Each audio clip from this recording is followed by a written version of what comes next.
शुक्लांबरधरं विष्णुं शशिवर्णं चतुर्भुजं प्रसन्नवदनं ध्यायेत् सर्वविघ्नोपशान्तये। गुरुर्ब्रह्मा गुरुर्विष्णुः गुरुर्देवो महेश्वरः गुरुसाक्षात् परब्रह्म तस्मै श्रीगुरवे नमः।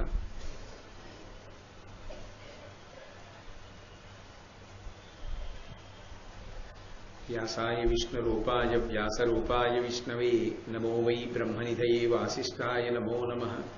कूजन्तं राम रामेति मधुरं मधुराक्षरम् आरुह्य कविताशाखां वन्दे वाल्मीकिकोकिलम्।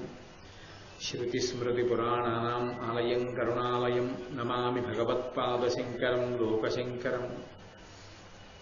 वागर्धाविव सम्पृक्तौ वागर्धप्रतिपत्तये जगतः पितरौ वन्दे पार्वतीपरमेश्वरौ। सूक्तिं समग्रेतु न स्वयमेव लक्ष्मीः श्रीरङ्गराजमहिषी मधुरैः कटाक्षैः वैदग्ध्यवर्णगुणगुम्भनगौरवैर्यां कण्डूलकर्णकुहराः कवयोधयन्ति। हैमोर्ध्वपुण्ड्रमजहन्मकुटं सुनासं मन्दस्मितं मकरकुण्डलचारुगण्डं बिम्बाधरं बहुलदीर्घकृपाकटाक्षं श्रीवेङ्कटेशमुखमात्मनिसन्निधत्ताम्। विमलपटी कमलकुटी पुस्तकरुद्राक्षसस्तहस्तपुटी कामाक्षी पक्ष्मलाक्षी कलितविपञ्ची विभासि वैरिञ्ची। मनोजवं मरुततुल्यवेगं जितेन्द्रियं बुद्धिमतां वरिष्ठं वातात्मजं वनरयूथमुख्यं श्रीरामदूतं शिरसा नमामि। आपदामपहर्तारं दातारं सर्वसम्पदां लोकाभिरामं श्रीरामं भूयो भूयो नमाम्यहम्। नारायणं नमस्कृत्य नरं चैव नरोत्तमं देवीं सरस्वतीं व्यासं ततो जयमुदीरयेत्। हरिः ओम्। परमेश्वरस्वरूपैన సభకి నమస్కారం. నేను నిన్న మీతో మనవి చేశాను, కామ్యకవనంలో ఉన్నటువంటి ధర్మరాజు గారిని చూడడం కోసం కృష్ణ భగవానుడు సత్యభామ సహితుడై అరుదించాడు. ఆ వచ్చినటువంటి వాడు మార్కండేయ మహర్షిని చూసి కొన్ని విషయాలు చెప్పి వీటి మీద మాట్లాడవలసింది అని కోరాడు. అప్పటి నుంచి మార్కండేయ మహర్షి ధర్మరాజు గారు అడిగినటువంటి ప్రశ్నలకి కూడా జవాబులు చెప్తూ ఆ విషయాన్ని విశదీకరిస్తూ వస్తున్నాడు. ఈ విషయం అలా కొనసాగుతుండగా ద్రౌపదీదేవిని సత్యభామాదేవి ఒక ప్రశ్న వేసింది. ఆ ప్రశ్న వేస్తూ ఆవిడ అడిగింది, నీ ప్రియభర్తల నిర్మల చరితుల ప్రకటతేజుల లోకపాల విభులన్ పార్థులని ఒక భంగిన వదలక చెలువా ఏ భంగి భజింతు తగిలి ఒక్కరొక్కని కంటే నువిద నీ కేవురు అనురక్తులగుట అత్యద్భుతంబు నగు మొగంబుల కాని నెలినాక్షి నీ దశ పతులకు కింకిరిపాటు లేదు వ్రతము పెంపో మంత్రౌషధ వైభవంబో సరస నైపథ్య కర్మ కౌశలమో చతుర విభ్రమోల్లాస రేఖయో వెలది నీ విశేష సౌభాగ్య హేతువు శిపుము నాకు. ఆ సత్యభామాదేవి ద్రౌపదీదేవితో మాట్లాడుతూ ఒక విషయాన్ని తెలుసుకోవడం కోసమని ప్రశ్న వేసింది. ఆవిడంది, లోకపాలకులు ఎంతటి తేజస్సు కలిగి ఉంటారో అంతటి తేజస్సు కలిగినటువంటి 5గురు నీకు భర్తలు. ఈ 5గురు కూడా ఎప్పుడూ నీ పట్ల చాలా ఆనుకూల్యతతో ఉంటారు. ఒక్క భర్త ఉన్నటువంటి నేను ఆయన్ని కొంగున ముడివేసుకోవడంలో ఇబ్బంది పడుతున్నాను. 5గురు భర్తలు నీకు అనుకూలంగా ఉండేటట్టుగా నువ్వు ఎలా ప్రవర్తించగలుగుతున్నావు? పైగా భర్త అన్నవాడు ఒక్కసారి కాకపోతే ఒక్కసారైనా కోపంగా చూస్తాడు, లేకపోతే యావగింపుగా చూస్తాడు, విసుగ్గా చూస్తాడు. అసలు నీ భర్తలు నీ పట్ల కోపంగానూ చూడరు, విసుగ్గానూ చూడరు. అలా విసుగు చెందకుండా, కోపం లేకుండా, యావగింపు లేకుండా నీ వంక ప్రసన్నులై చూడడానికి నువ్వు ఎటువంటి చారిత్రమును, ఇటువంటి నడవడిని ఎలా కలిగి ఉన్నావు? అది ఏమైనా వ్రతం చేస్తుంటావా అలా భర్తల్ని స్వాధీనుల్ని చేసుకోవడానికి? మంత్రౌషధ వైభవంబో, ఏదైనా మంత్రాన్ని జపం చేస్తుంటావా? లేకపోతే ఏదైనా మందు పెట్టావా భర్తలకి? ఔషధ వైభవంబో సరస నైపథ్య కర్మ కౌశలమో వాళ్ళకి ఏది ఇష్టమో తెలుసుకుని వాళ్ళు మెచ్చుకునేటటువంటి వస్త్రాలు, వాళ్ళు మెచ్చుకునేటటువంటి భూషణాలు పెట్టుకుంటూ ఉంటావా? చతుర విభ్రమోల్లాస రేఖయో, ఇది మరీ విచిత్రమైనటువంటి మాట. లోకంలో ఈ మాటని ప్రయోగించాలి అంటే అవతల వారి హృదయం కూడా చాలా జానతనం ఉన్నవారైతేనే ఇలాంటి మాట వాడగలరు. ఆవిడ అంది సత్యభామ, చతుర విభ్రమోల్లాస రేఖయో. మనం చూడండి, ఆ ఘర్షణ అని లోకంలో ఒకటి ఉంటుంది. సాన పట్టాము అంటారు. సాన పట్టినప్పుడు ఒక గరుకైనటువంటి వస్తువు మీద వేరొక నులిపైన వస్తువుని ఉంచితే ఘర్షణ చేత అది నులిపెక్కుతూ ఉంటుంది. అలా నీ దగ్గర ఉన్నటువంటి అద్భుతమైనటువంటి తెలివి చేత, నీ దగ్గర ఉన్నటువంటి అద్భుతమైన బుద్ధిబలం చేత వాళ్ళని ఎప్పుడు ఏ సందర్భంలో ఎలా మాట్లాడితే నీకు వశవర్తులై ఉంటారో అటువంటి మాటలే మాట్లాడుతుంటావా? ఒకవేళ నువ్వు ఏది మాట్లాడుతున్నా భర్త నాకు వశుడై ఉండాలి, నా వశం తప్పకూడదన్నది దృష్టిలో పెట్టుకుని ఎప్పుడు మాట్లాడుతుంటావా? కాబట్టి విభ్రమోల్లాస రేఖయో వెలది, నీ విశేష సౌభాగ్య హేతువు శివము నాకు. ఇంత విశేషమైన సౌభాగ్యం, భర్తలు 5 కూడా నిన్ను అలా అనువర్తించడం, ఎప్పుడూ నీ పట్ల విసుక్కోకపోవడానికి కారణం ఏమిటో నాకు చెప్పవలసింది అని అడిగింది. ఇందులో ఈ ప్రశ్న వేసేటప్పుడు పూర్తి నిజాయితీ లేదు ఆ ప్రశ్నలో. 5 భర్తలు నీకు చాలా అనుకూలంగా ఉన్నారు అంటే నీ పాతివ్రత్యమో నీ ధార్మికమైన నడవడియో అన్న మాటలు ఆవిడ వాడలేదు. ఆమె 5 వశం చేసుకోవడానికి నిషిద్ధమైనటువంటి ప్రక్రియలేవో వాడుతూ ఉంటుంది అన్నది సత్యభామాదేవికి ద్రౌపదీదేవి మీద ఉన్నటువంటి అభిప్రాయం. అందులో సందేహం ఏం లేదు. అది ఖచ్చితంగా ఒక మహాపతివ్రత అయినటువంటి ద్రౌపదీదేవిని చిన్నబుచ్చి మాట్లాడడమే, ఒక తక్కువ స్థాయి చేసి మాట్లాడింది. నువ్వు ఏం చేసి భర్తల్ని వశం చేసుకుంటావో నాకు చెప్పు అని అంటే, అక్కడతో ఊరుకోకుండా, ఏనును నీ వలన నిజముగా ఇది ఎంతయును ఎరిగి కమలదలాక్షుంబుని వశగతుని చేసి అనూన స్నేహానుభోగయుక్తి దళిర్తున్. ఇవన్నీ ఎందుకు అడుగుతున్నానంటే, నీ వలన ఇందులో ఉండేటటువంటి కిటుకులు నేర్చుకుని కృష్ణ భగవానుణ్ణి నాకే వశవర్తుడయ్యేటట్టుగా చేసుకుని ఆయనతోడి సౌభాగ్యాన్ని భోగాల్ని నేనొక్కదాన్ని అనుభవించాలనుకుంటున్నాను. ఇది ఇంకో తప్పు. ఎందుకని అంటే, ఒకటి ద్రౌపదీదేవిని ఆ ప్రశ్న వెయ్యడమే దోషం. నువ్వు ఎలా భర్తల్ని అంత అనుకూలంగా ప్రవర్తించగలుగుతున్నావు, వారి హృదయంలో స్థానాన్ని ఎలా పొందగలిగావు అని అడగడంలో దోషం లేదు. కానీ ఆమె వేసిన ప్రశ్నలో ద్రౌపదీదేవి పట్ల ఒక న్యూనతాభావం కనపడుతోంది. అది ఒకటో తప్పైతే, ఆమె దగ్గర ఏదో ఉండకూడనటువంటి సిద్ధులున్నాయని, ఉండకూడని ప్రయోగాలు ఉన్నాయని, అదేదో తెలుసుకుంటే కృష్ణ భగవానుడి పట్ల తాను కూడా అలా అన్వయం చేసి ఆయన్ని తనకి వశవర్తిని చేసుకోవచ్చని, కాబట్టి మిగిలినటువంటి సమతల ఇంటికి వెళ్లకుండా కృష్ణుణ్ణి చెయ్యవచ్చని ఆమెకి ఏదో మనసులో ఒక నిశ్చితాభిప్రాయం. అందుకని ఏకాంతంలో ద్రౌపదీదేవిని ఈ ప్రశ్న వేసింది. కాబట్టి నువ్వు నాకు చెప్పవలసింది, నేను కృష్ణుణ్ణి వశవర్తుణ్ణి చేసుకుంటాను. వెంటనే ద్రౌపదీదేవి జవాబు చెప్పేటప్పుడు ఆవిడ మానసిక స్థితిని చెప్పారు ఎర్రాప్రగడ. ఎందుచేత అంటే, ఈ ప్రశ్న వేస్తే వెంటనే సాధుశీల మహాపతివ్రత అయిన స్త్రీ ఒక మాట అనొచ్చు, నోరు మొయ్యి పిచ్చి పిచ్చి మాటలు మాట్లాడకు అనొచ్చు. కానీ వచ్చినది కృష్ణ భగవానుని యొక్క భార్య. 2, ఎంత గొప్పవారైనా అటువంటి ప్రశ్న వేస్తే సహించాలనేం లేదు. కానీ అవతల వారు ఆ ప్రశ్న వేయడంలో అపరిపక్వత, ఓ పరిపక్వత లేనటువంటి స్థితిని పట్టుకుంది ద్రౌపదీదేవి. అదే ఆవిడ పరిణతి.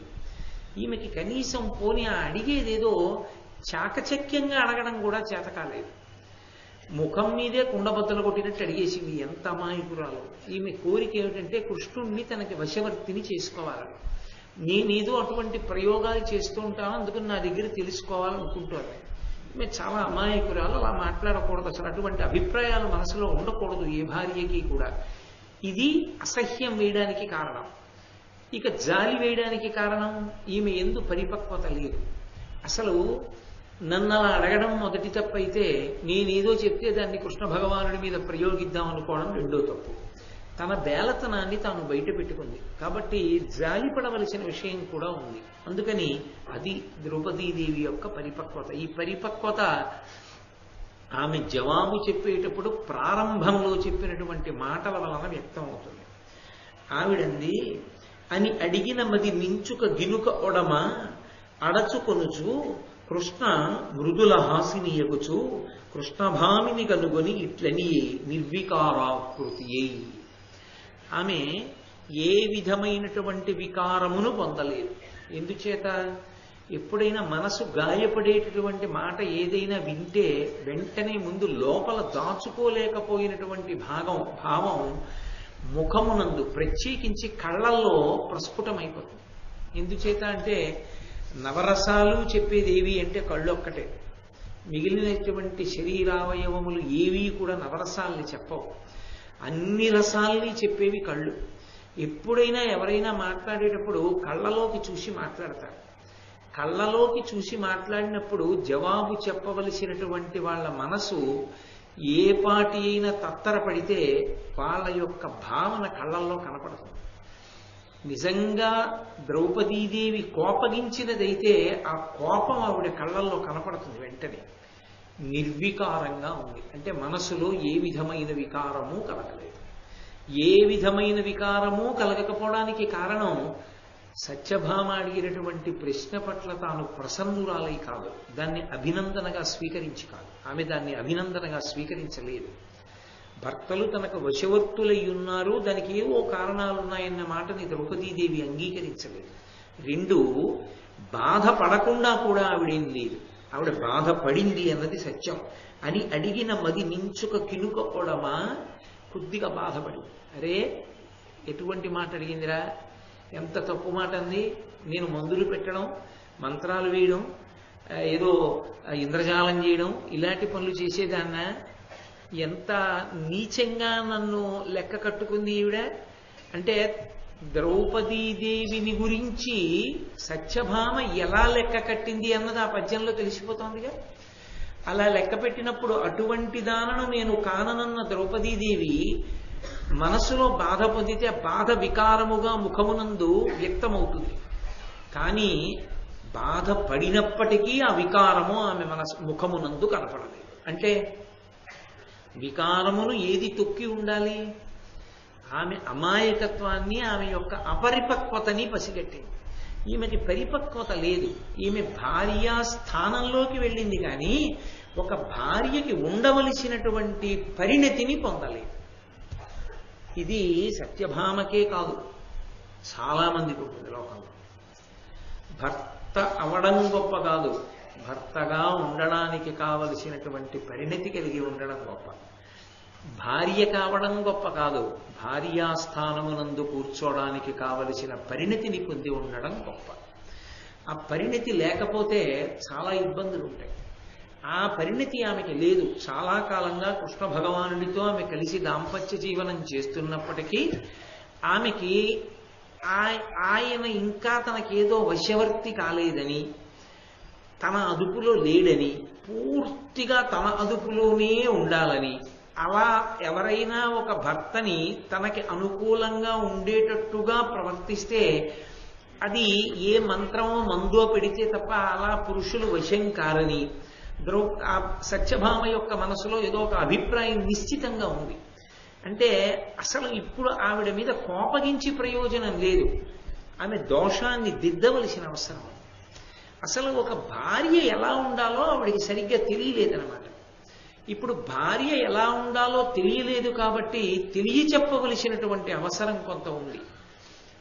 మీరు కొంచెం జాగ్రత్తగా పరిశీలిస్తే ఈ పరిణతి యందు ఉండేటటువంటి దోషం ఖచ్చితంగా కనపడుతుంది.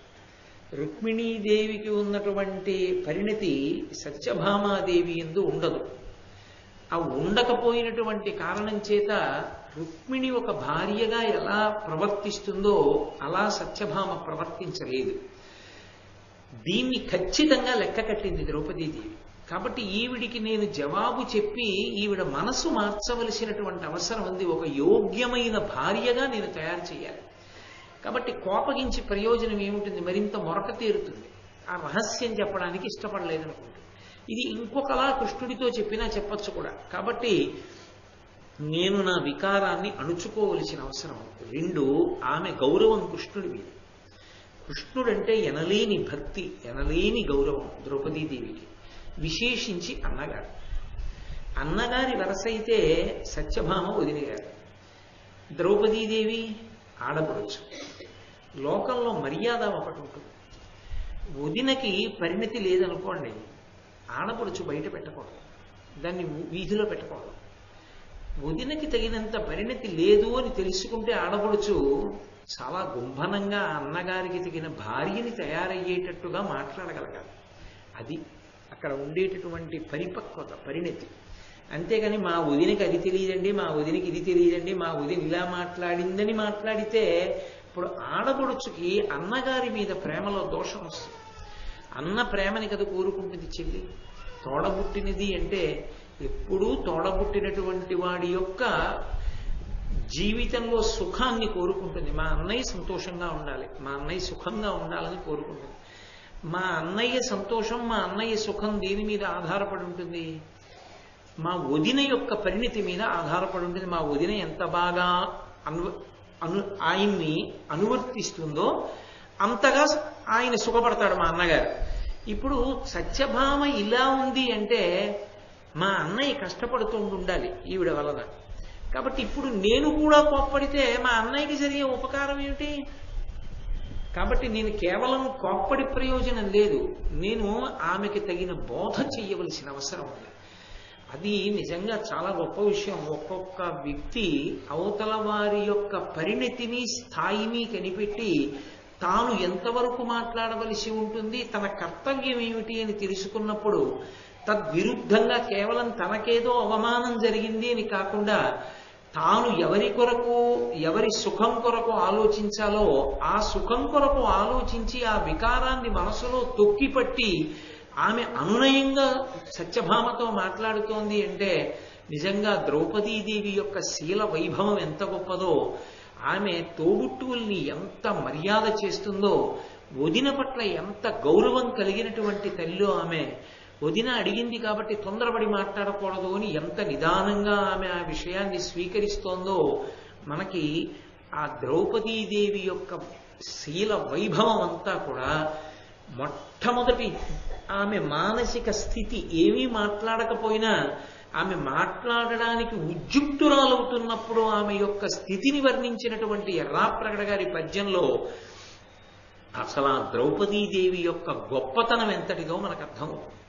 కాబట్టి ఆవిడంది, నను ఇట్లు దుష్టవనితా జనము నటులుగా తలంపచనునే నీకు మనసొప్పదు పురుషోత్తము వనితవుగా తగవు నీవు వనరుహనయన.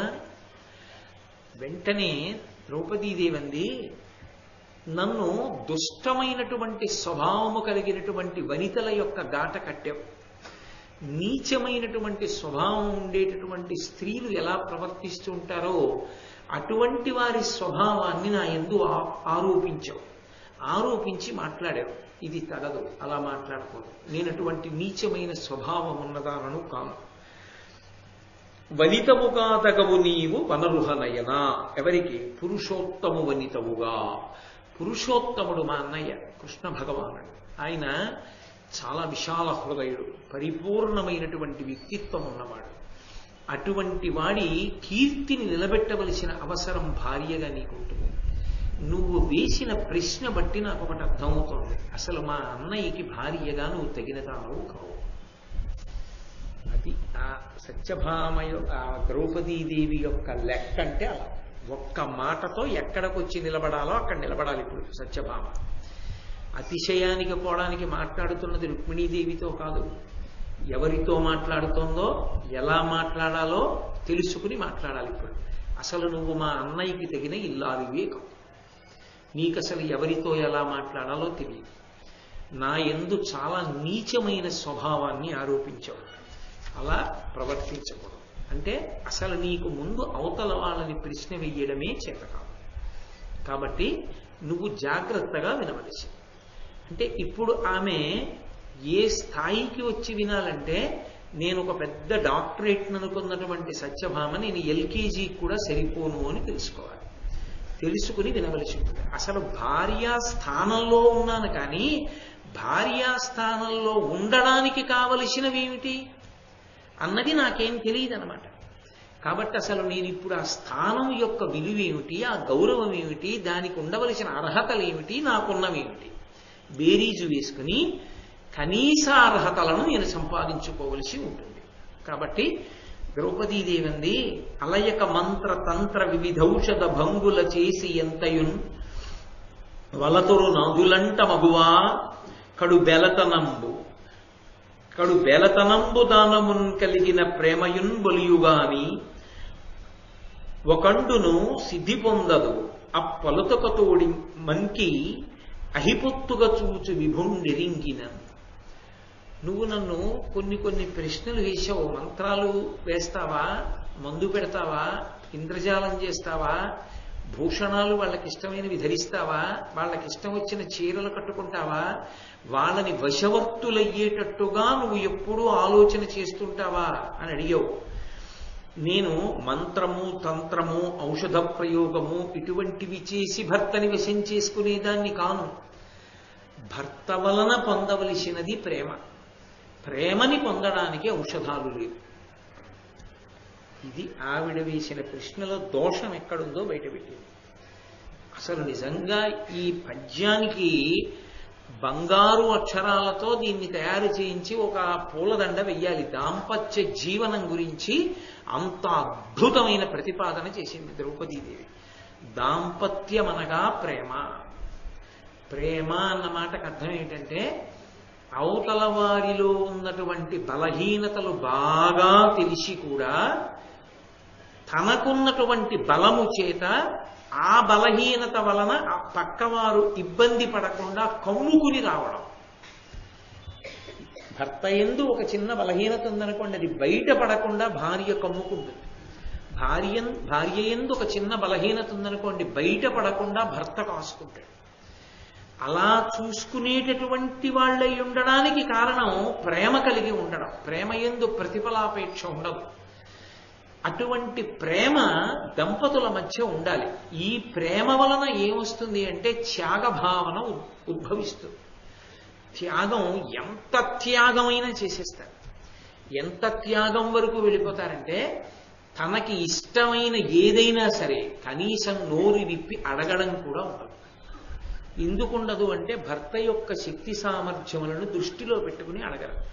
రెండు, ఆయన ఏదైనా కష్టంలో ఉంటే తాను మాట్లాడిన మాట వల్ల ఆయన కష్టం వలన పొందిన బాధకి ఇంకా ఎక్కువ బాధ కలుస్తుందనుకుంటే అసలు ఆ మాట కూడా అడగదు. నిశ్శబ్దంగా అలా ఉండిపోతుంది అంతే. అది ప్రేమ చేత మాత్రమే సంభవం అవుతుంది తప్ప ప్రేమ లేకుండా అసలు దాంపత్యం అనేటటువంటి దానికి అర్థమే లేదు. ప్రేమ అన్న మాటకు అర్థం ఏంటంటే, ఎప్పుడూ అవతల వారి యొక్క సంతోషాన్ని కోరుకోవడం. అవతల వారి సంతోషాన్ని కోరుకోవడానికి, అవతల వారు నా మాట వినేటట్టుగా ఉండాలనుకోవడానికి ఎంత తేడా ఉంటుంది. ఓ గుర్రాన్ని లొంగ తీసుకోవడం ఎటువంటిదో, ఒక ఏనుగుని లొంగ తీసుకోవడం ఎటువంటిదో, ఓ పెద్ద పులిని లొంగ తీసుకోవడం ఎటువంటిదో, అవతల వ్యక్తి లొంగడనుకున్నప్పుడు అవతల వాడిని ఏదో రకంగా ఏదో మాయ చేసి వశం చేసుకుని తనకి వశవర్తిని చేసుకోవడం ఎటువంటిదో, అలా దాంపత్యంలో కూడా ఏ కారణాన్ని అడ్డుపెట్టైనా భార్యని భర్త, భర్తని భార్య వశం చేసుకునే ప్రయత్నం చేస్తే అసలు అది దాంపత్యము అని అనడానికి అవకాశం లేదు. దాంపత్యమునందు ప్రేమ ఒక్కటే అవసరం, కేవలము ప్రేమ. ఎందుచేత ప్రేమ అవసరం అవుతుంది దాన్ని ద్రౌపదీదేవి ఎదర వివరణ చేస్తుంది. ఎందుకు అవసరం అవుతుందో చెప్తుంది. కాబట్టి అసలు ప్రేమ కలగాలి అంటే యువతల వాళ్ళు ప్రేమగా ప్రవర్తించడం ప్రారంభం కావాలి. ఎందుకు ప్రేమ ప్రారంభం అవుతుంది, అలా ప్రేమగా ఉండడం అన్నది ఎందుకు ప్రారంభం అవుతుంది అంటే, అది ధర్మము కనుక. మీరు నా జవాబుని జాగ్రత్తగా పట్టుకున్నారో లేదో. ఒక పురుషుడు ఉన్నాడండి, తాళి కట్టాడు, ఆమె ఎవరో ముక్కు మొహం తెలియదు, ఆమెని తన జీవితంలోకి ఆహ్వానించాడు. ఆమెకి ఈయన ముక్కు మొహం తెలియదు, ఈయన్ని తన జీవితంలోకి ఆహ్వానించింది. ఇద్దరు చిటికిన వేలు పట్టుకుని అగ్నిహోత్రం చుట్టూ తిరిగారు. ఆమె ఆయన ఇంటికి వెళ్ళిపోయింది. ఆయన ఎవరో ఆమెకేం తెలియదు, ఏమి ముక్కు మొహం తెలియదు ఆవిడకి. తెలియని వాడి ఇంటికి వెళ్ళిపోయి ఆయనకి ఇష్టమైనవి వండి పెట్టడానికి ప్రయత్నిస్తోంది. ఆయనతో కలిసి పాన్పునందు నిద్రపోతోంది. ఆయన యొక్క ఇష్టాయిష్టాలు తెలుసుకునే ప్రయత్నం చేస్తోంది. ఎందుకు అసలు అలా ప్రేమగా ఉండాలి? ఏమీ తెలియని వాడితో ప్రేమగా ఎలా ఉంటారు లోకంలో? ఈ సభలో ఎవరో నాకు ముక్కు మొహం తెలియని వాళ్ళని తీసుకొచ్చి మీరు ఈయన్ని ప్రేమించండి అన్నారనుకోండి, అసలు అది సంభవమా? అసలు అది సాధ్యం అవుతుందా? ప్రేమించడం అనేటటువంటి మాట స్వచ్ఛందం. ప్రేమ అన్న మాటని జాగ్రత్తగా అర్థం చేసుకోవాలి. అందులో ప్రతిఫలాపేక్ష ఉండదు. ఈయన నాకు దక్కాలని కానీ, లేకపోతే ఈయన నుండి నేను ఏదో పొందాలని కానీ అలా ఏం ఉండదు. అది మహోత్కృష్టమైన భావన అయినప్పుడు అది స్వచ్ఛందముగా వ్యక్తమవుతుందంటే బలవంతంగా తీసుకునేది కాదు. అది గౌరవము, ప్రేమ ఇవన్నీ కూడా స్వచ్ఛందంగా ప్రవహిస్తాయి. మీరు కావాలి అంటే ఇచ్చేవి కావు, మీరు వద్దు అంటే ఆగేవి కావు.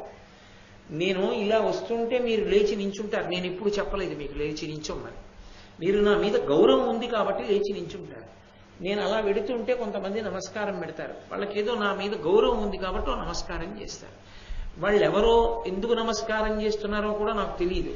ఎవరు నాకు అసలు తెలియని వాళ్ళు నమస్కారం చేస్తారు. నేను ఒక ప్రతి నమస్కారం చేసి విడిచిపెట్టేస్తాను. వారికి నా మీద గౌరవం ఉందన్నమాట. నేను బలవంతంగా నమస్కారం చేయమని ఎలా కోరుకుంటాను? నా మీద గౌరవం ఉంటే కదా నమస్కారం. గౌరవం అన్నది ఎప్పుడు ఏర్పడుతుంది? నా గురించి తెలిసి ఆయన గౌరవించదగిన గుణములున్నవాడు అని మీకు అభిప్రాయం ఏర్పడితే నమస్కారం చేస్తారు. అది స్వచ్ఛందంగా రావాలి. నేను బలవంతంగా మీరు నమస్కారం చెయ్యవలసిందే అన్నారనుకోండి, నేను చెయ్యను అని అవతలవాడు అనడానికి హక్కు ఉంటుందా ఉండదా? ఉంటుంది.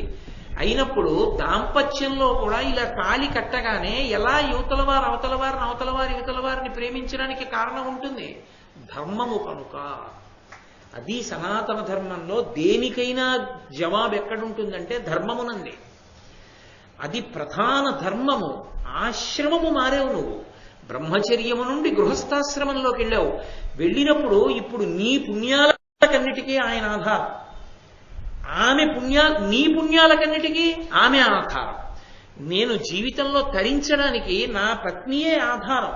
ఇప్పుడు నేను ఇక్కడికి వచ్చి ఉపన్యాసం చెప్తున్నానంటే ఇంటి పట్టున తనుండి ఒక ప్రధాన కర్తవ్యాన్ని తను నిర్వర్తిస్తోంది. తను ఒక ప్రధానమైన కర్తవ్యాన్ని చూస్తోంది కాబట్టి నేను ఇక్కడికి వచ్చి చెప్పగలుగుతున్నాను. అలాగే నన్ను కట్టుకుంది కాబట్టి నేను పూజ చేస్తే అందులో సగభాగం తనకి పెడుతోంది. ధర్మమునందు ఉద్ధరణ ఉంది. నాకు పలహారం చేసి పెట్టడంలో పరమేశ్వరుడికి బాలభోగం ఉంది. నాకు భోజనం పెట్టడంలో తనకి మహానైవేద్యం పెట్టిన ఫలితం ఉంది. నేను చేసిన పూజలో సగభాగం తనకుంది. తాళి కట్టగానే మా ఇద్దరి మధ్య గృహస్థాశ్రమ ధర్మం ఉన్నది. ఆ ధర్మము నిర్వహింపబడాలి అంటే ప్రేమ చేతనే సాధ్యము. ఇంత గొప్ప త్యాగం కంటికి కనపడనటువంటి ఉద్ధరణ జరిగిపోతోంది జీవులకు. ఈ జీవోద్ధరణ జరగడానికి కారణం ఇద్దరం కలిసి ఉండడం. కాబట్టి ఆమె దోషములు ఏమున్నా నేను మన్నించడం అలవాటు చేసుకోవాలి. అది ప్రయత్నపూర్వకంగా కాదు, ప్రేమ చేత కప్పబడాలి. పిచ్చిది పాపం దానికి తెలియదు, అమాయకురాలంతే అని నేను క్షమించగలగాలి. ఆయన అంతే పాపం, ఆయనకి అదొక్కటి బలహీనత అని ఆమె తను నన్ను కమ్ముకు రావాలి. అది ప్రేమ చేత సంభవం. బలవంతంగా ఒకళ్ళనొకళ్ళం వశం చేసుకునే ప్రయత్నం చేశామనుకోండి, వశం చేసుకునేటప్పుడు ఏం చేయాలి? అవతల వారి బలహీనత కనిపెట్టి దాన్ని సొమ్ము చేసుకోవాలి. అప్పుడు అది దాంపత్యం అవుతుందా? అసలు నీకేమైనా అసలు ఆ దాంపత్యం గురించి అవగాహన ఉందా? నువ్వు మా అన్నయ్య పక్కన ఎలా నించున్నావు? పూర్ణ పురుషుడైన మహానుభావుడు, ఆయనకి తెలియని ధర్మం లేదు. ఆయన పక్కన ఇల్లాలివా? ఇదా ప్రశ్న. అసలు దాంపత్యం అంటే అర్థమైందా సత్యభామ? ఎంత గంభీరమైన ప్రశ్న వేసిందో చూడండి. అందుకు నేనన్నది, ద్రౌపదీదేవి మాట్లాడిన మాటలు గృహస్థాశ్రమంలోకి ప్రవేశించేటటువంటి ప్రతి వారికి కూడా అవసరమే. అంత గొప్పగా మాట్లాడగలిగినటువంటి సాధ్వీమణులు వాంగ్మయంలో మెరుపులు. మహాభారతంలో ద్రౌపదీదేవి మాట్లాడుతుంది, శ్రీరామాయణంలో అనసూయమ్మ సీతమ్మ మాట్లాడతారు, వాళ్ళు మాట్లాడగలరు. కాబట్టి ఆ తల్లి అంది, అలా సాధ్యమా లోకంలో ప్రేమని బలవంతంగా వశం చేసుకుని పొందడం ఎవరికైనా సాధ్యం అవుతుందా? ఓ పిచ్చి సత్యభామ, నువ్వు అనుకుంటున్నావు, కానీ ఆ ఆలోచన భార్యకి రాగానే భర్త దూరం అయిపోతాడు. ఎందుకు దూరం అయిపోతాడో తెలుసా? ఆ పొలతొకతోడి మంకి అహిపొత్తుగా చూచు విభుండిరింగినన్. భర్తకి తెలిస్తే ఆమె ఇటువంటిదని పావుతోడి పొత్తు అనుకుంటాడు. పావుతో స్నేహం చేశాడు, దానికి కావలసిన పాలు పడుతుంటాడు. ఎన్ని చేసినా పాముతో స్నేహం చేశాను కదా, నేను ఎంతో స్నేహంగా ఉంటున్నాను కదా అనుకుంటే పాము ఏం చేస్తుంటుంది? అదును కోసం చూస్తూ ఉంటుంది. అదును దొరికిందనుకోండి కాటేసేస్తుంది. భార్య తనని లొంగ తీసుకోవాలని ప్రయత్నించేస్తోంది అని భర్తకి తెలిసిపోయింది అనుకోండి, ఈమెకి ప్రేమ కాదు ఉన్నది, ఈమె నన్ను వశవర్తుణ్ణి చేసుకోవాలనుకుంటోంది అని తెలిసిన నాడు అతను దూరంగా జరుగుతాడు. అతను దూరంగా జరిగితే అది భయంకరమైనటువంటి స్థితిలోకి వెళ్ళిపోతుంది ఆ దాంపత్యం. కాబట్టి అసలు ఎందుకు గృహస్థాశ్రమంలోకి వెళ్ళామో అది సర్వనాశనం అవ్వడానికి ఉపయుక్తమైన ప్రతిపాదనను నన్ను అడిగావు. పైగా నీ దగ్గర ఉన్నాయా అలాంటి యుక్తులని నన్ను అటువంటి నీచకాంతగా మాట్లాడావు. కాబట్టి సత్యభామ, అసలు దాంపత్యం అది కానీ కాదు. దాంపత్యమునందు అలా ఒకళ్ళనొకళ్ళు వశం చేసుకోవడం అనేటటువంటి అవసరం రావలసినటువంటి స్థితి ఉండనే ఉండదు. కాబట్టి పతులాత్మ నుండొక్క పడతొలం కలిసిన నలుగా ఎయ్యడలా అహంకరింప మదము ప్రమాదంబుమాని వారికి చిత్తమేక ముఖంబున నెల్ల ప్రొద్దు భక్తి చేయుదు. చూపు పలుకను కోర్కెయు చెయ్యులు వింతగా చెయ్యనిపుడు అమర గంధర్వ యక్షాదులందైనను పురుషునన్యుని తృణంబుగతలంతు స్నాన భోజన శయనాది సంప్రయోగ మధ్య పతులకు మున్నెందు నాచరింప పతులు వచ్చిన ఆసన పాద్య విధులు భక్తితోనేన కావింతు పనుపవరులా. ఆవిడ ద్రౌపదీదేవి ప్రేమ అన్న మాటకి అర్థం ఏమిటో, ఒక భార్య భర్తతో ఎలా ప్రవర్తించవలసి ఉంటుందో చెప్తోంది. పతులాత్మ ఉండొక్క పతులను కలిసిన అలుగా. నా భర్తలు వేరొక కాంతని కోరుకుని ఆ కాంతతో క్రీడిస్తే నేను మనసులో అలుక పెట్టుకోను. ఇది కొంచెం వినడానికి చాలా ఇబ్బెట్టుగా ఉంటుంది, కానీ నేను ఇక్కడ మీతో ఒక విషయాన్ని మనవి చేయవలసి ఉంటుంది. ఇది లోకంలో అందరికీ అన్వయమయ్యేటటువంటి ధర్మం కాదు. దీన్ని అందరూ స్వీకరించాలి అని నేను ప్రతిపాదన చెయ్యను. ఎందుకంటే క్షత్రియుల యందు దక్షిణ నాయకత్వము అని ఒక మాట ఉంటుంది. ఆ దక్షిణ నాయకత్వం ఉన్నటువంటి కుటుంబాల యందు మాత్రమే ఈ ఆచారం ఉంటుంది. దక్షిణ నాయకత్వం అన్న మాటకు అర్థం ఏంటంటే, ఒకరికన్నా ఎక్కువ మంది భార్యలను స్వీకరించేటటువంటి క్షత్రియ కుటుంబాలు ఉంటాయి వంశంలో పరంపరాగతంగా. అది పూర్వం రాచరికం చేసినటువంటి రాజులకు ఉండేది అలవాటు. మళ్ళీ అటువంటి కుటుంబాల్లో పుట్టినప్పటికీ నేను ఏకపత్ని వ్రతుడిగా ఉంటానని ప్రతిజ్ఞ చేసి బ్రతికిన వాళ్ళు ఉన్నారు. ఇక్ష్వాకు వంశంలో చాలా మంది దక్షిణ నాయకత్వం, ఒకరికన్నా ఎక్కువ మంది భార్యలు ఉన్నారు. దశరథ మహారాజు గారికి 365 మంది భార్యలు. రామచంద్రమూర్తిని ఎంతో మంది వలచి వచ్చారు. పుంసామోహన రూపాయ పుణ్యశ్లోకాయ మంగళం. ఆయన ఎంతగాడంటే ఆయన్ని పురుషులు మోహించారు. అయినా ఆయన ఏకపత్ని వ్రతుడు. నేను ఒక్క పత్నికే కట్టుబడతానని చెప్పాడు. అలా కట్టుబడ్డాడు జీవితాంతం. అది ఇప్పుడు ఉన్న ఆచారం కాదు, అది ఒకప్పటి ఆచారం. కాబట్టి అప్పుడు ద్రౌపదీదేవికి అది ధర్మమైంది. ఆమె దక్షిణ నాయకత్వం ఉన్నటువంటి పతులు ఆమె పతులు. అందుకే ధర్మరాజు గారికి వేరు భార్యలు ఉన్నారు, భీమసేనుడికి ఉన్నారు, హిడింబ ఉంది కదా ఘటోత్కచుడు పుట్టల, అర్జునుడికి సుభద్ర ఉంది అభిమన్యుడు పుట్టల, నకుల సహదేవులకి వేరు భార్యలు ఉన్నారు. కానీ ధర్మపత్ని మాత్రం ద్రౌపదీదేవి. కాబట్టి దక్షిణ నాయకత్వం ఉన్నటువంటి క్షత్రియ కుటుంబానికి మెట్టిన దానము కనుక, అది వాళ్ళకి అధికారముగా వచ్చినది కనుక, వాళ్ళు ఇతర కాంతలతో కలిసినా నా మనసు ఎందు కుందనం, వాళ్ళు ధర్మం తప్పలేదు కనుక.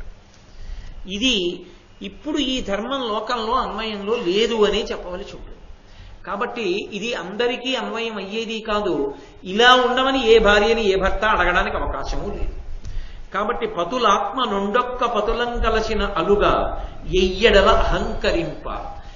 ఏదైనా ఒక విషయాన్ని భర్తతో మాట్లాడేటప్పుడు భర్తని గురువుగా భావన చేస్తాను. ఎందుకంటే లోకంలో ఒక సంప్రదాయం ఉంది, యోమే భర్త సమీ గురువు.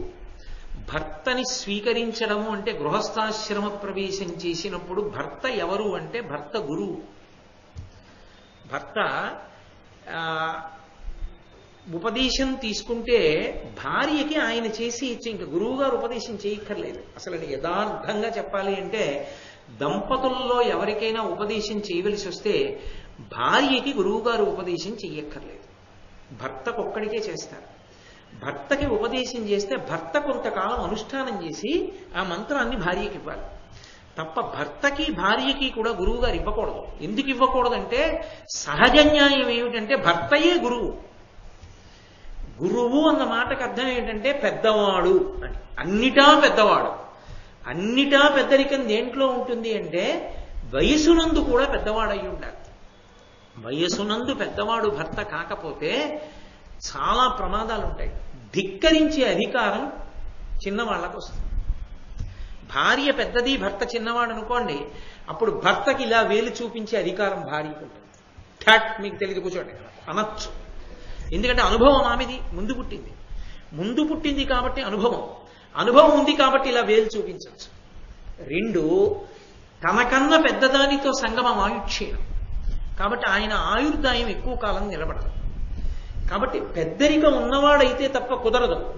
గురుత్వము అంటే పెద్దరికం. అది జ్ఞాన వృద్ధత్వం ఎందులో చెల్లుతుంది అంటే విషయ పరిజ్ఞానములు కలిగి ఉన్నవాడు గురువుగా ఉండడంలో గురువు గారు చిన్నవాడిగా ఉండొచ్చు. భర్తకి అన్వయమైన న్యాయం బయట లోకంలో గురువుకి అన్వయం అవ్వదు. చాలా వయసులో చిన్నవాడు గురువు అవుతాడు, వయసులో చాలా వృద్ధులు శిష్యులు అవుతారు. అందుకే దక్షిణామూర్తి విషయంలో చిత్రం వటతరోర్మూలే వృద్ధా శిష్యా గురుర్యువా గురోస్తు మౌనం వ్యాఖ్యానం శిష్యాస్తు చిన్న సంశయా. గురువుగారు చిన్నవాడు దక్షిణామూర్తి, సనక సనందనాదులు పెద్దవాళ్ళు వృద్ధులు. చిన్నవాడైనటువంటి దక్షిణామూర్తి చిన్ముద్ర పడితే వృద్ధులైనటువంటి సనక సనందనాదులకు అర్థమైపోయింది మౌన వ్యాఖ్య చేత. అందుకని జ్ఞానము కలిగిన వాడు వృద్ధుడు సమాజంలో గురుత్వానికి. భార్యాభర్తలలో భర్త పెద్దవాడయ్యుండి తీరాలి. కాబట్టి నా భర్త నాకు చెప్పదగ్గవాడు, ఏ విషయంలోనైనా ఆయన నాకు చెప్పదగ్గవాడు, నేను చెప్పదగినదానని నేను కూడా చెప్తాను భర్తకి. ఎలా చెప్పాలంటే అనునయంగా చెప్పాలి. అందుకే భార్య భాష కావ్య భాష. ఒక్కొక్కరికి ఒక్కొక్క భాష ఉంటుంది. ఆ భాష ఎవరి భాష వాళ్లే వాడాలి. ఒకరి భాష ఒకరు వాడకూడదు. లోకంలో ఒక మర్యాద. వేదం ఉందనుకోండి రాజభాషలో ఉంటుంది. రాజు బ్రతిమాలి మాట్లాడవలసిన అవసరం రాజుకు ఉండదు. రాజు ఏదో ఒక్క మాట చెప్తాడు, అది శాసనం అంతే. 6వ వంతు వసూలు చేయండి అన్నాడు అనుకోండి పన్ను, అది శాసనం, రాజశాసనం, కట్టవలసిందే, లేకపోతే శిక్షేస్తారు. పౌరాణిక భాష, పురాణ భాష అంటారు, మిత్ర భాష. స్నేహితుడు స్నేహితుడితో మాట్లాడతాడే అలా మాట్లాడితే మిత్ర భాష అంటారు, పురాణం అలా మాట్లాడుతుంది. ప్రియురాలు ప్రియుడితో, ప్రియుడు ప్రియురాలితో మాట్లాడితే ఎంత అనునయంగా మాట్లాడతావో అంత అనునయంగా మాట్లాడితే కావ్య భాష అంటారు. కావ్యం అలా మాట్లాడుతుంది. అందుకే కావ్యం పురాణంలా ఉండకూడదు, పురాణం వేదంలా ఉండదు, వేదం కావ్యంలా ఉండకూడదు, వేదం వేదంలాగే ఉండాలి. ఎవరి భాష వాళ్ళది.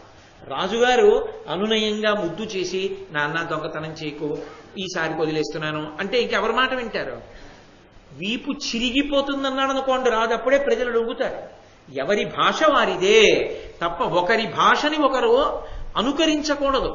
కాబట్టి నేను అహంకరించను. ఎందుకు అహంకరించను అంటే నన్ను నేను వశవర్తురాల్ని చేసుకున్నాను. అందుకే ఆమె బహువచన ప్రయోగం చేస్తుంది. ఏమండి అని పిలుస్తుంది. ఆమె ఏమోయ్ నువ్వు అంటాడు. ఎందుచేత అంటే అలా పిలవడం ఈమెకి ఆయుర్దాయకారకం. ఈమె 10 కాలాలు బ్రతకాలని కోరుకుంటే నువ్వు అనాలి. అందుకే శిష్యుణ్ణి మీరు అనకూడదు. యథార్థానికి శిష్యుణ్ణి నువ్వనే పిలవాలి. గురువు గారు నువ్వని ఎందుకు పిలుస్తారంటే అది ఆయుర్దాయకారకం శిష్యుడికి. గురువుగారు గౌరవించారనుకోండి, ఏమండి మీరు అన్నారనుకోండి, అప్పుడు గురువుగారు గౌరవించవలసినంత అవసరం శిష్యుడికి ఎందుకు వస్తుంది? కొడుకు లాంటి వాడు నువ్వు అనే పిలవాలి గురువుగారు, ఏకవచన ప్రయోగం చేసి పిలవాలి. ఒరే ఇలారా నువ్వు అనాలి. అలా అన్న కొద్దీ ఆయుర్దాయం, అలా అన్న కొద్దీ అదృష్టం, అది భాగ్య విశేషం గురువుగారు పిలిస్తే.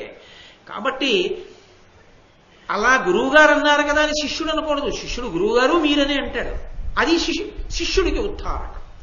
గురువుగారు నువ్వన్నా శిష్యుడికే ప్రయోజనం, శిష్యుడు గురువుగారిని మీరన్నా శిష్యుడికే ప్రయోజనం. అందుకే మాంగల్యం కట్టేటప్పుడే ఓ మాట అంటాడు, అది ప్రీతి అన్న మాటకు అర్థం. అది సనాతన ధర్మం యొక్క గొప్పతనం. మాంగల్యం తంతునానేన మమ జీవన హేతున కంటే బధ్నామి శుభగే త్వం జీవ శరదాంశతం. నువ్వు 100 ఏళ్లు బ్రతికుండంటే, నువ్వు 100 ఏళ్లు బ్రతికుండు అన్నప్పుడు చిన్నది ఆశీర్వచనం చేశాడు. పెద్దదైతే ఆ మాట ఎలా అంటాడు?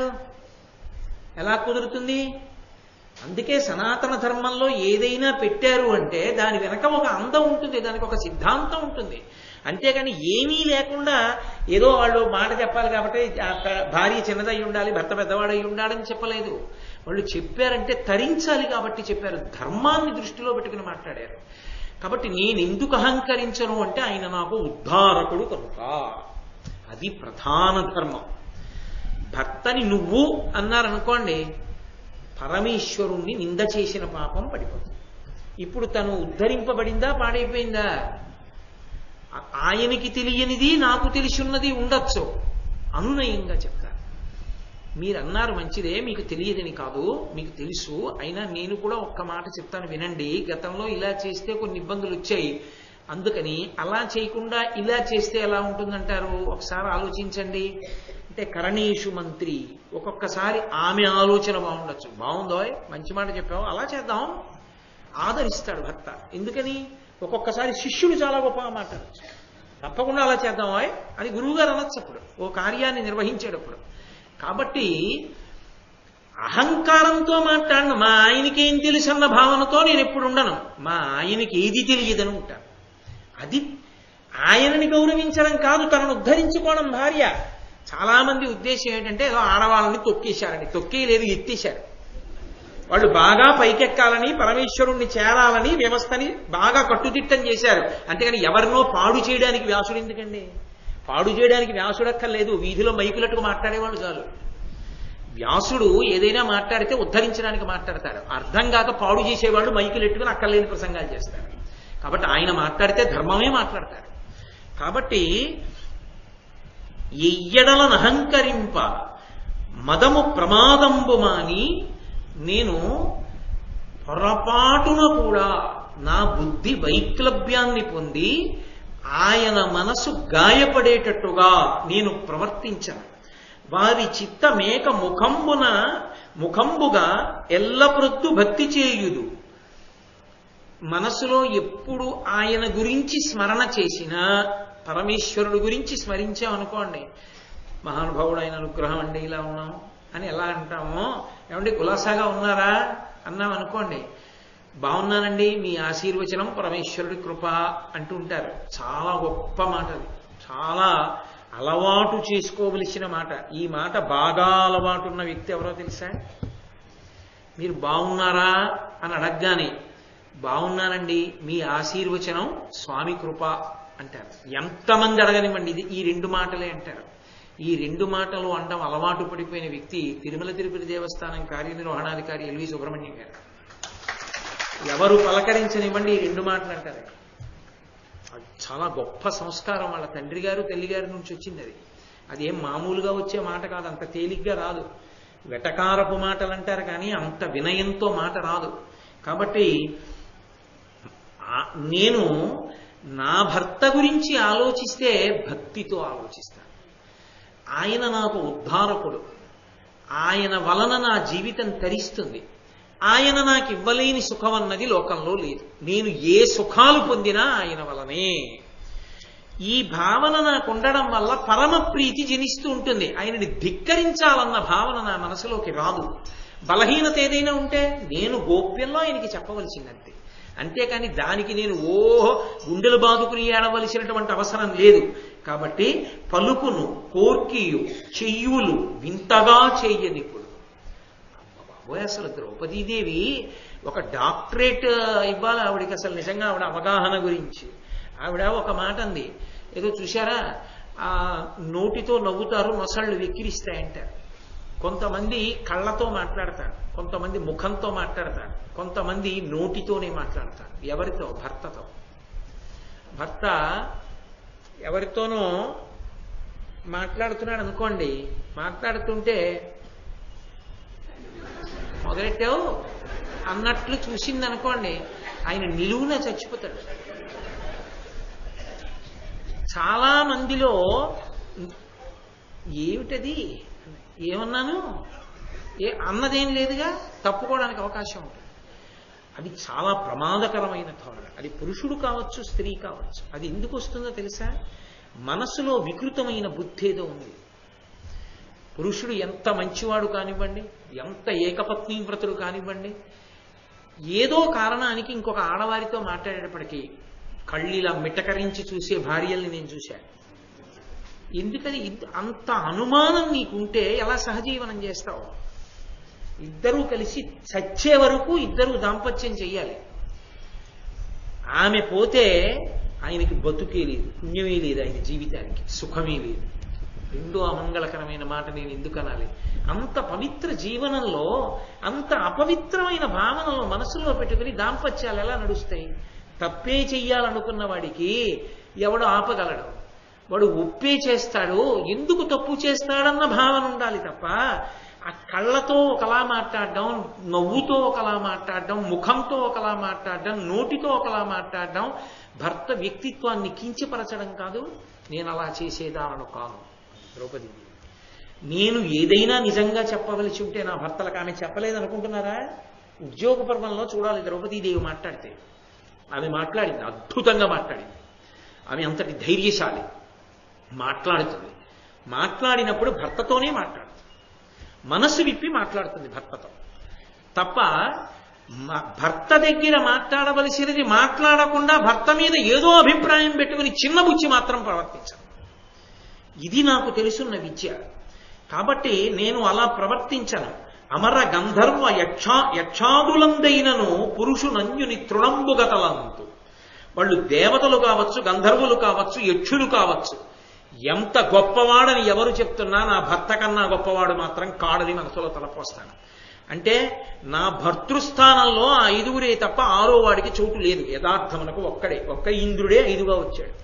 కాబట్టి ఆయన కన్నా ఆ స్థానంలో ఇంకొకడు సరి అయిన వాడు కాడన్నదే నా జీవితాంత భావన తప్ప ఈయన కన్నా అన్న మాట నా జీవితంలో ఆ ఆలోచన రానే రాదు. నా భర్త కన్నా గొప్పవాడు ఈ స్థానంలో ఉండడు, ఆయన దొరకడం నా అదృష్టం. అదే భావనలో నేను ఉంటాను. కాబట్టి ఇవి ఒకెత్తైతే ఆమె చెప్పినటువంటి ఈ పద్యంలో ఇప్పుడు చెప్పబోతున్నటువంటి పాదాలు అసలు పరమాద్భుతమైనటువంటి విశేషాలు. స్నాన భోజన శయనాది సంప్రయోగ మధ్విపతులకు మున్నిందు నాచరింప. స్నానం కానీ, భోజనం కానీ, శయనం కానీ అంటే నిద్రపోవడం కానీ, ఈ 3 నేను ఎప్పుడూ భర్తల కన్నా ముందు చెయ్యను. ముందు చెయ్యను అన్న మాటకి ఓ కారణం ఒకటి ఉంది. ఆమె ఏదో అలా చేయకుండా ఉంటే అదేదో గొప్ప అని కాదు, దాని ఎందుకు ఒక ధర్మం ఉంది. ఏమిటి ఆ ధర్మము అంటే, తాను ముందు లేచి స్నానం చెయ్యొచ్చు, తప్పేం కాదు. తాను ముందు లేచి స్నానం చెయ్యడం అన్న అలవాటు ఉన్న పతివ్రతామణులు లోకంలో ఎందరో ఉన్నారు. తాను ముందు ఎందుకు స్నానం చేయదంటే ద్రౌపదీదేవి భర్త స్నానం చేయడానికి ముందు ఏర్పాట్లు చేస్తుంది. అప్పుడు కూడా పాతివ్రత్యమేగా. తనతో సమానంగా లేస్తాడు. తనెంత ముందు లేవచ్చో అంత ముందు ఆయన లేస్తాడు. 3ంటికన్నా ముందు లేచేవాడు ఎవడుంటాడు? ఇక నిద్ర సరిపోద్దు. 3ంటికి తను లేస్తే 3ంటికి ఆయన లేచిపోతాడు. అప్పుడు తను ముందు స్నానం చేసి రావాలి, మీరు కూర్చోండి అలా అందో. తను ముందు స్నానం చేయకుండా భర్త స్నానం చేస్తే ఇంకో 100 గాయత్రి చేసుకుంటాడు ప్రాతకాలంలో. అది ఆయనకి శ్రీరామరక్ష. అందుకని ముందు స్నానానికి ఆయన వెళ్ళమంటుంది. అది ఆమె ధర్మం. అందుకని ముందు స్నానం చెయ్యను. 2 ముందు భోజనం నేను చెయ్యను.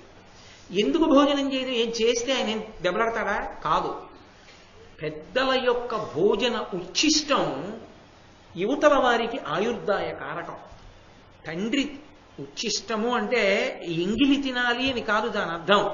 ఒక పాత్రలో పదార్థాన్ని తీసుకొచ్చి పెడితే దాన్ని పరమేశ్వరుడికి చూపించామనుకోండి, ఆయన చూపుతో తింటాడు. ఆయన చూపుతో కొద్దిగా తిన్నాడని గుర్తు. అప్పుడు మిగిలింది ఏమైంది? ప్రసాదం అంటే ఈశ్వరోచ్ఛిష్టం, ఈశ్వరుడు తినగా మిగిలింది. అది మనం కళ్ళకద్దుకు తింటున్నాం, ఎందుకని మనకు అన్నీ ఇస్తోంది. అలా ఇంట్లో తండ్రి ఎవరు? యజమాని. ఆయన తిన్నాక తిన్నారనుకోండి, భార్యకి ఈశ్వరోచ్ఛిష్టం, పిల్లలకి తండ్రి యొక్క ఉచ్ఛిష్టం, ఆయుర్దాయకారకం. అందుకని భర్త ముందు తిన్న తర్వాత నేను తింటాను, ఎందుకంటే అది నాకు ఆయుర్దాయకారకం కనుక, తేజోకారకం కనుక. అందుకు ఆయన తిన్న తర్వాత తింటాను. నేను తిన్నాక మిగిలింది ఆయన తింటే, నా ఎంగిలి ఆయన తిన్నాడు, ఇప్పుడు ఆయనకి దోషం రాలేదు. కానీ ఒక్క ఇబ్బంది మాత్రం వస్తుంది, తనకి దోషం వస్తుంది. తన ఎంగిలి పెట్టింది కదా, చిన్నది కదా, చిన్నదాని ఎంగిలి పెద్దవాడికి పెట్టింది కదా, తను లఘువు ఆయన గురువు కదా. అయినప్పుడు ఆయనకి ఆ ఎంగిలి పెడితే ఆయనకి దోషం రాలా? మరి భార్యాభర్తలు అలా తినకుండానే ఉండాలండి అంటే శాస్త్రం అంగీకరించింది, తినచ్చు ఎంగిలి, దోషం ఏం లేదు. కానీ దానికి కూడా ధర్మశాస్త్రంలో సమయం సందర్భం ఉంటాయి. ఆ సమయ సందర్భాలను అనుసరించి పెట్టాలి. పెళ్లిలో పెట్టాలి, తప్పకుండా పెళ్లిలో తప్పకుండా పెట్టాలి. పెళ్లి అవుతుంది, ఇంకా హోమాలు అవి ఏం పూర్తవవు, విడిది గృహప్రవేశం అవి ఏం అవవు. భోజనాల సమయం అయిందనుకోండి, కొంగుముడితోనే కూర్చోబెడతారు. కానీ శాస్త్రం ఏం చెప్పిందో తెలుసా? వాళ్ళు ఇంకా హోమాది కార్యక్రమాలు అవి అన్నీ పూర్తి చేసి దాంపత్య జీవనమునందు స్థిరపడకుండా పక్క పక్కన కూర్చుని ఏకపాత్ర ఎందు తినాలి. 2 పాత్రలు పెట్టి ఎంగిళ్ళు తినిపించడం తప్పు. ఏకపాత్ర ఏకశయ్య. కాబట్టి ఏకపాత్ర ఎందు తినాలి, ఒక్క పాత్రే పెట్టాలి, పెట్టి అన్నం పెట్టాలి. కానీ ఇద్దరి మధ్యలో జలపాత్ర పెట్టమని చెప్పి, పెద్దలకి దోషం రాదు. ఇద్దరి మధ్యలో ఏదైనా నీళ్ల బిందో ఏదో తీసుకొచ్చి పెట్టాలి, చిన్న చెంబుతో నీళ్ళో ఏదో పెట్టాలి, పెట్టి ఏకపాత్రలో భోజనం పెట్టాలి. తర్వాత వాళ్ళకి హోమాల దగ్గర నుంచి అన్నీ పూర్తయిపోయాయి అనుకోండి, నిజానికి వాళ్ళ దాంపత్య ప్రారంభం ఎక్కడ అంటే మొట్టమొదట ఒక పాత్రలోనే అన్నం తినాలి. 2 పాత్రలో అన్నం తిని ఈయన ఎంగిలి ఆవిడికి ఆయన ఎంగిలి ఈవిడికి కాదు, ఉభయులు ఎంగిలే తింటారంతే. ఏకపాత్ర భోజనంతో ప్రారంభం. మీరు కావాలంటే వేద భాష్యాలు చూడండి, అసలు పెళ్లి చేసినప్పుడు భోజనం ఎలా పెట్టాలో ప్రకరణం. కాబట్టి నేను ఆయన తిన్న తర్వాత నీ తింటాను తప్ప నేను తిన్న తర్వాత ఆయనకి పెట్టను, నాకు దోషం రాదు. పైగా నా ఎంగిలి తింటే ఆయన తేజస్సు క్షీణిస్తుంది, ఆయన ఎంగిలి నేను తింటే నా తేజస్సు పెరుగుతుంది, ఆయన తేజస్సు పెరుగుతుంది. అందుకని ఆయనకి పెట్టి నేను తింటాను. ఎంత ధార్మికం అండి! ఇలా అనువర్తించే భార్య పట్ల భర్తకి ప్రేమ కాక ఏముంటుంది? ఎందుకు చీకాకు పడతాడు, ఎందుకు కోపడతాడు, ఎందుకు విసుగ్గా చూస్తాడు?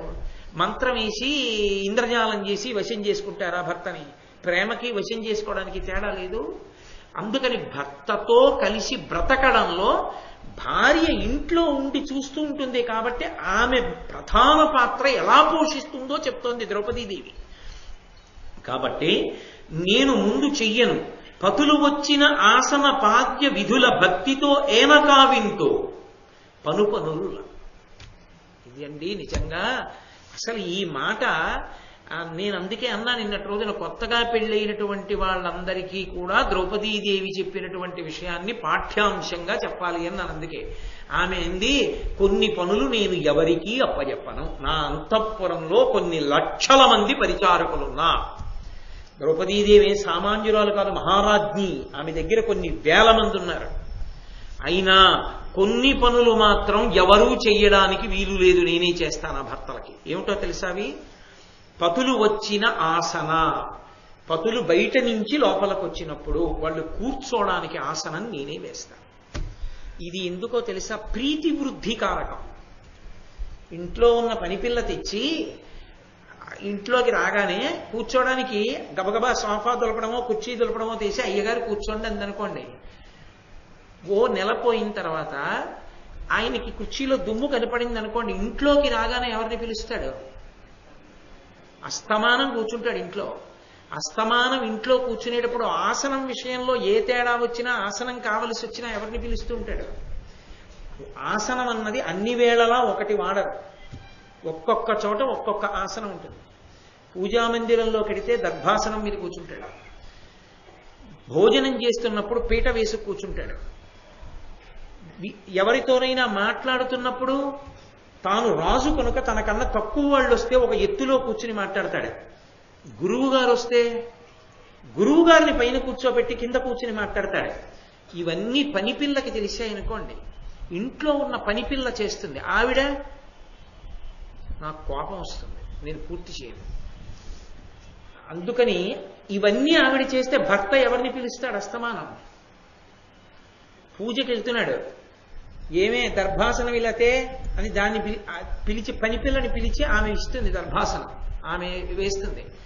అయ్యగారు పూజకి వెళ్ళిపోతున్నారు, అయ్యగారికి పూజకు తుడవాలి, అయ్యగారికి పీట వేయాలి, అయ్యగారికి దర్భాసనం వెయ్యాలి అని. ఎవరు చెయ్యవలసింది ఎవరు చేస్తున్నారు? ఎందుకు వచ్చావు ధర్మపత్నిగా? నీ భర్త పూజామందిరం తుడవడానికి నీ ఒళ్ళు వంగదా? నీ భర్తకి దర్భాసనం వెయ్యలేవా? నీ భర్త పూజలో సగం నీకు ఇస్తారా? ఎంత ధర్మదోషం వచ్చింది! ఆ భార్యాస్థానం ఎందుకు ఇంకా? అది అదృష్టం.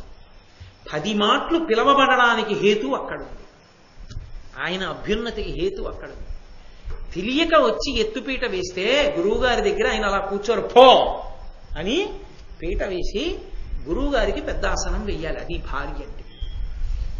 భర్త వెడుతున్నాడు పూజామందిరంలో కంటే పీట వేసి దర్భాసనం వేసి మన్నీళ్లు పెట్టి పూల పాత్ర అవి సిద్ధం చేయాలి. భర్త భోజనానికి వస్తున్నాడంటే ఆయన భోజనం ఎలా చేస్తాడో అలా దానికి తగిన ఆసనం వెయ్యాలి. అప్పుడు 10 మాటలు ఆయన పిలుస్తాడు.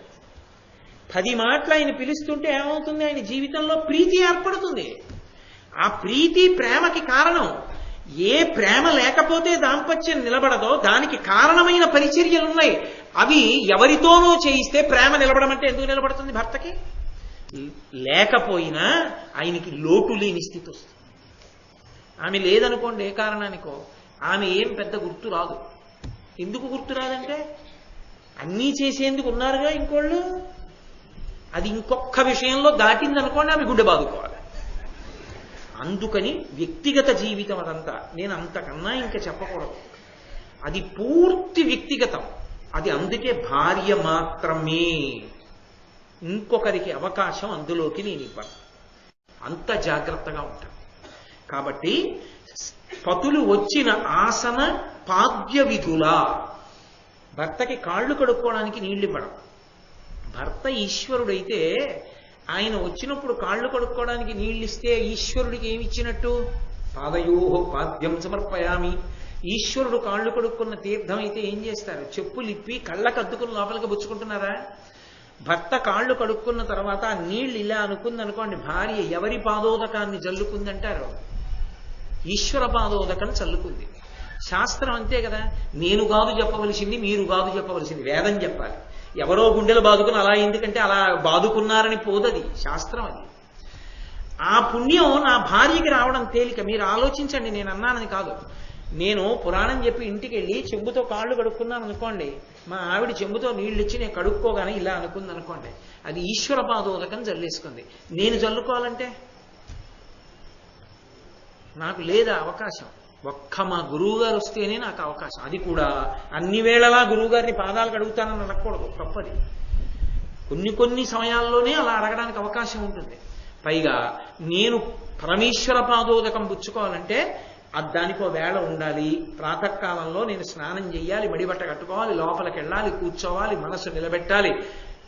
ఎంతో శ్రద్ధతో పరమేశ్వరుడి యొక్క పాదాలు నీళ్లు పోస్తూ నేను కడగాలి. కడిగిన తరువాత ఆ పాదోదకాన్ని నేను తల మీద చల్లుకోవాలి.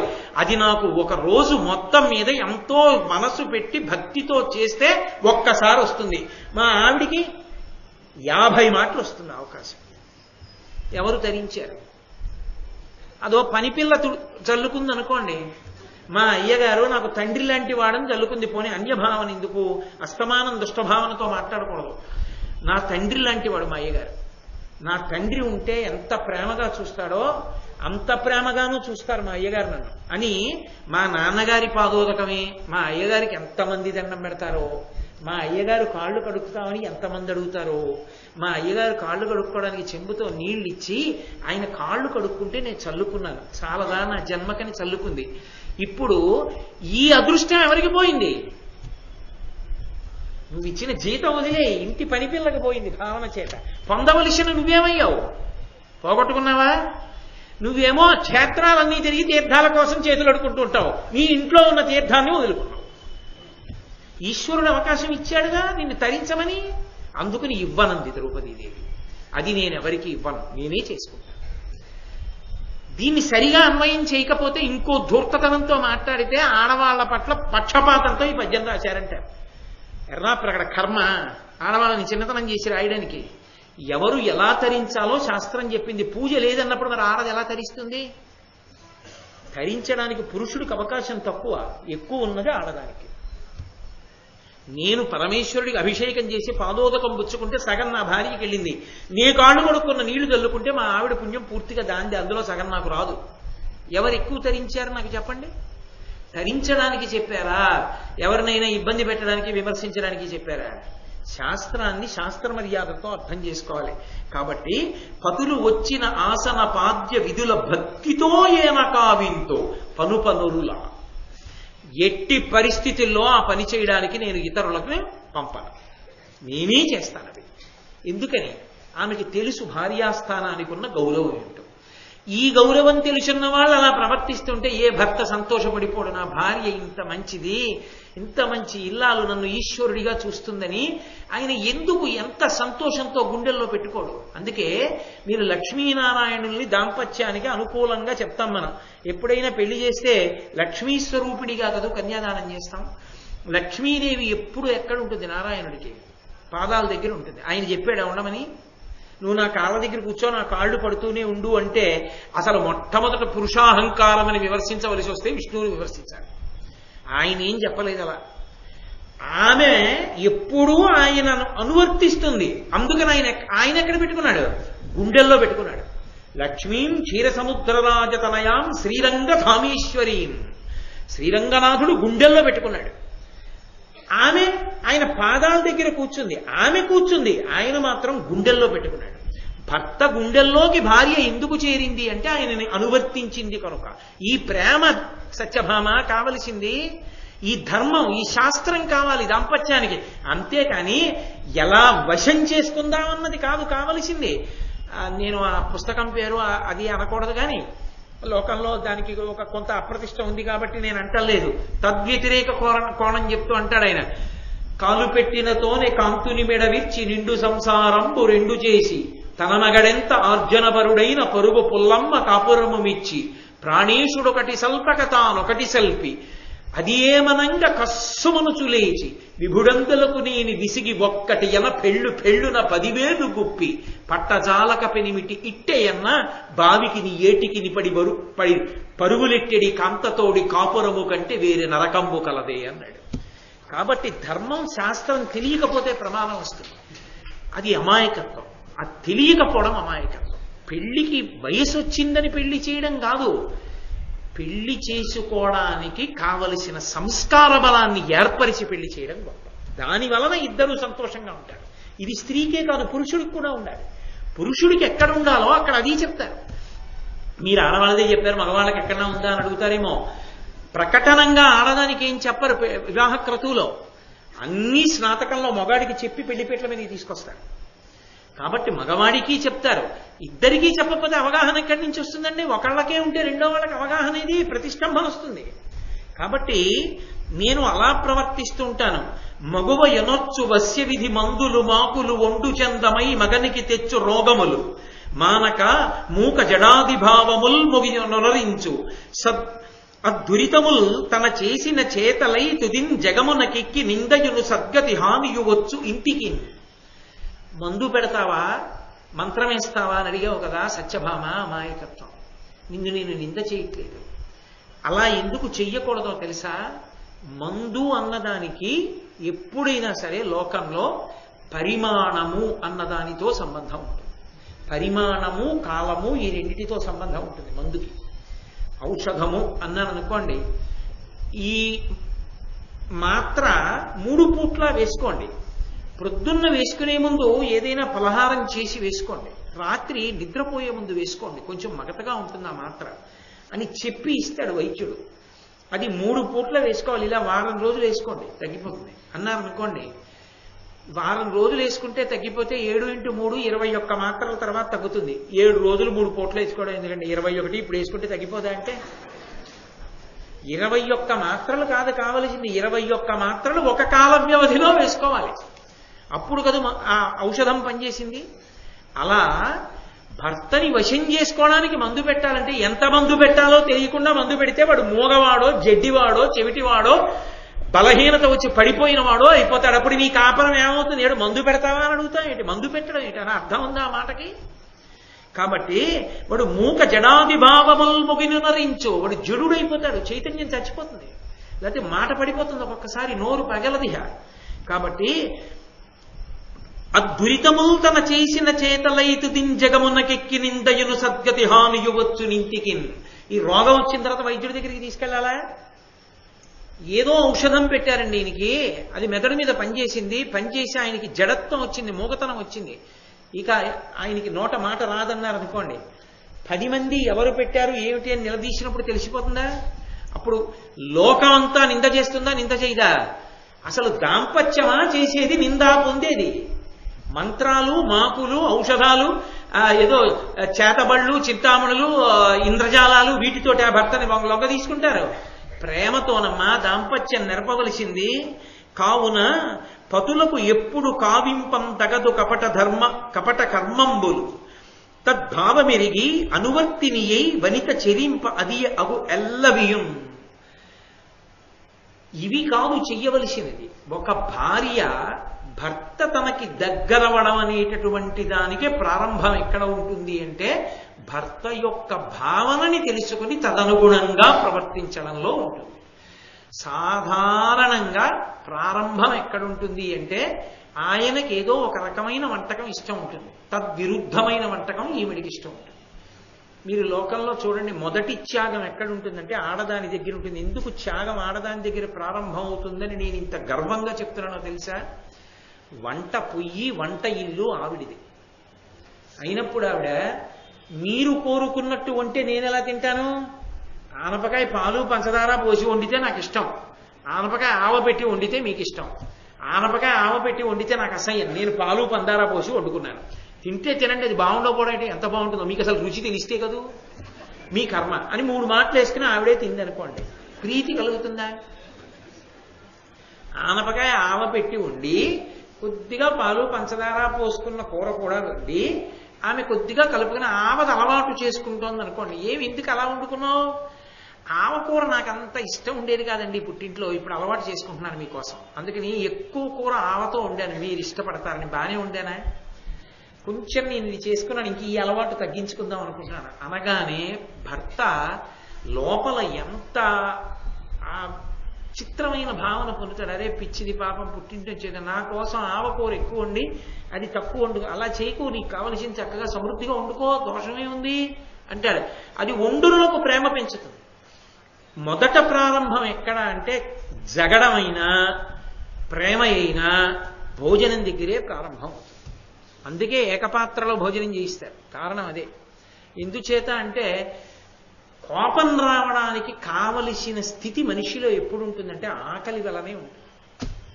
ఉత్తప్పుడు వచ్చే కోపం కన్నా ఆకలితో ఉన్నప్పుడు వచ్చే కోపం చాలా ఎక్కువగా ఉంటుంది. అందుకే ఆకలిగా ఉన్న వ్యక్తి దగ్గర కోపం వచ్చే మాట ఏది చెప్పకూడదు.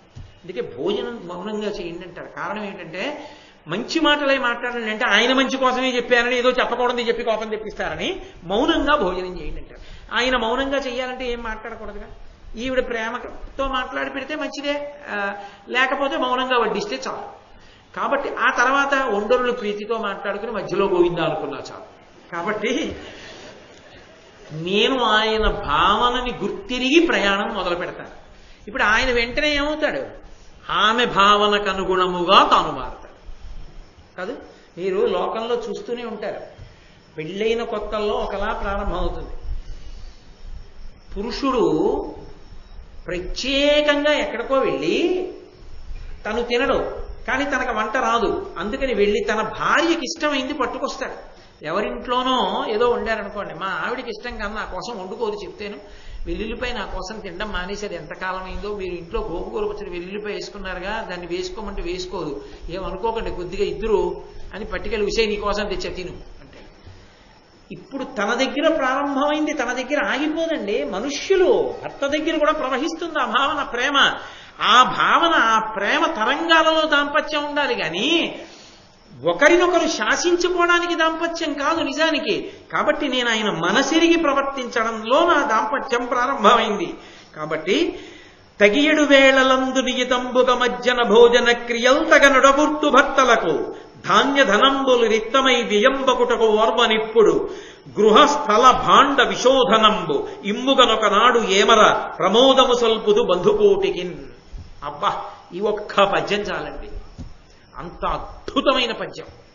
ఆవిడంది తగియడు వేళలందు నియతంబుగ భజ్జన భోజన క్రియల్ తగ నొడకూర్తు భర్తలకు.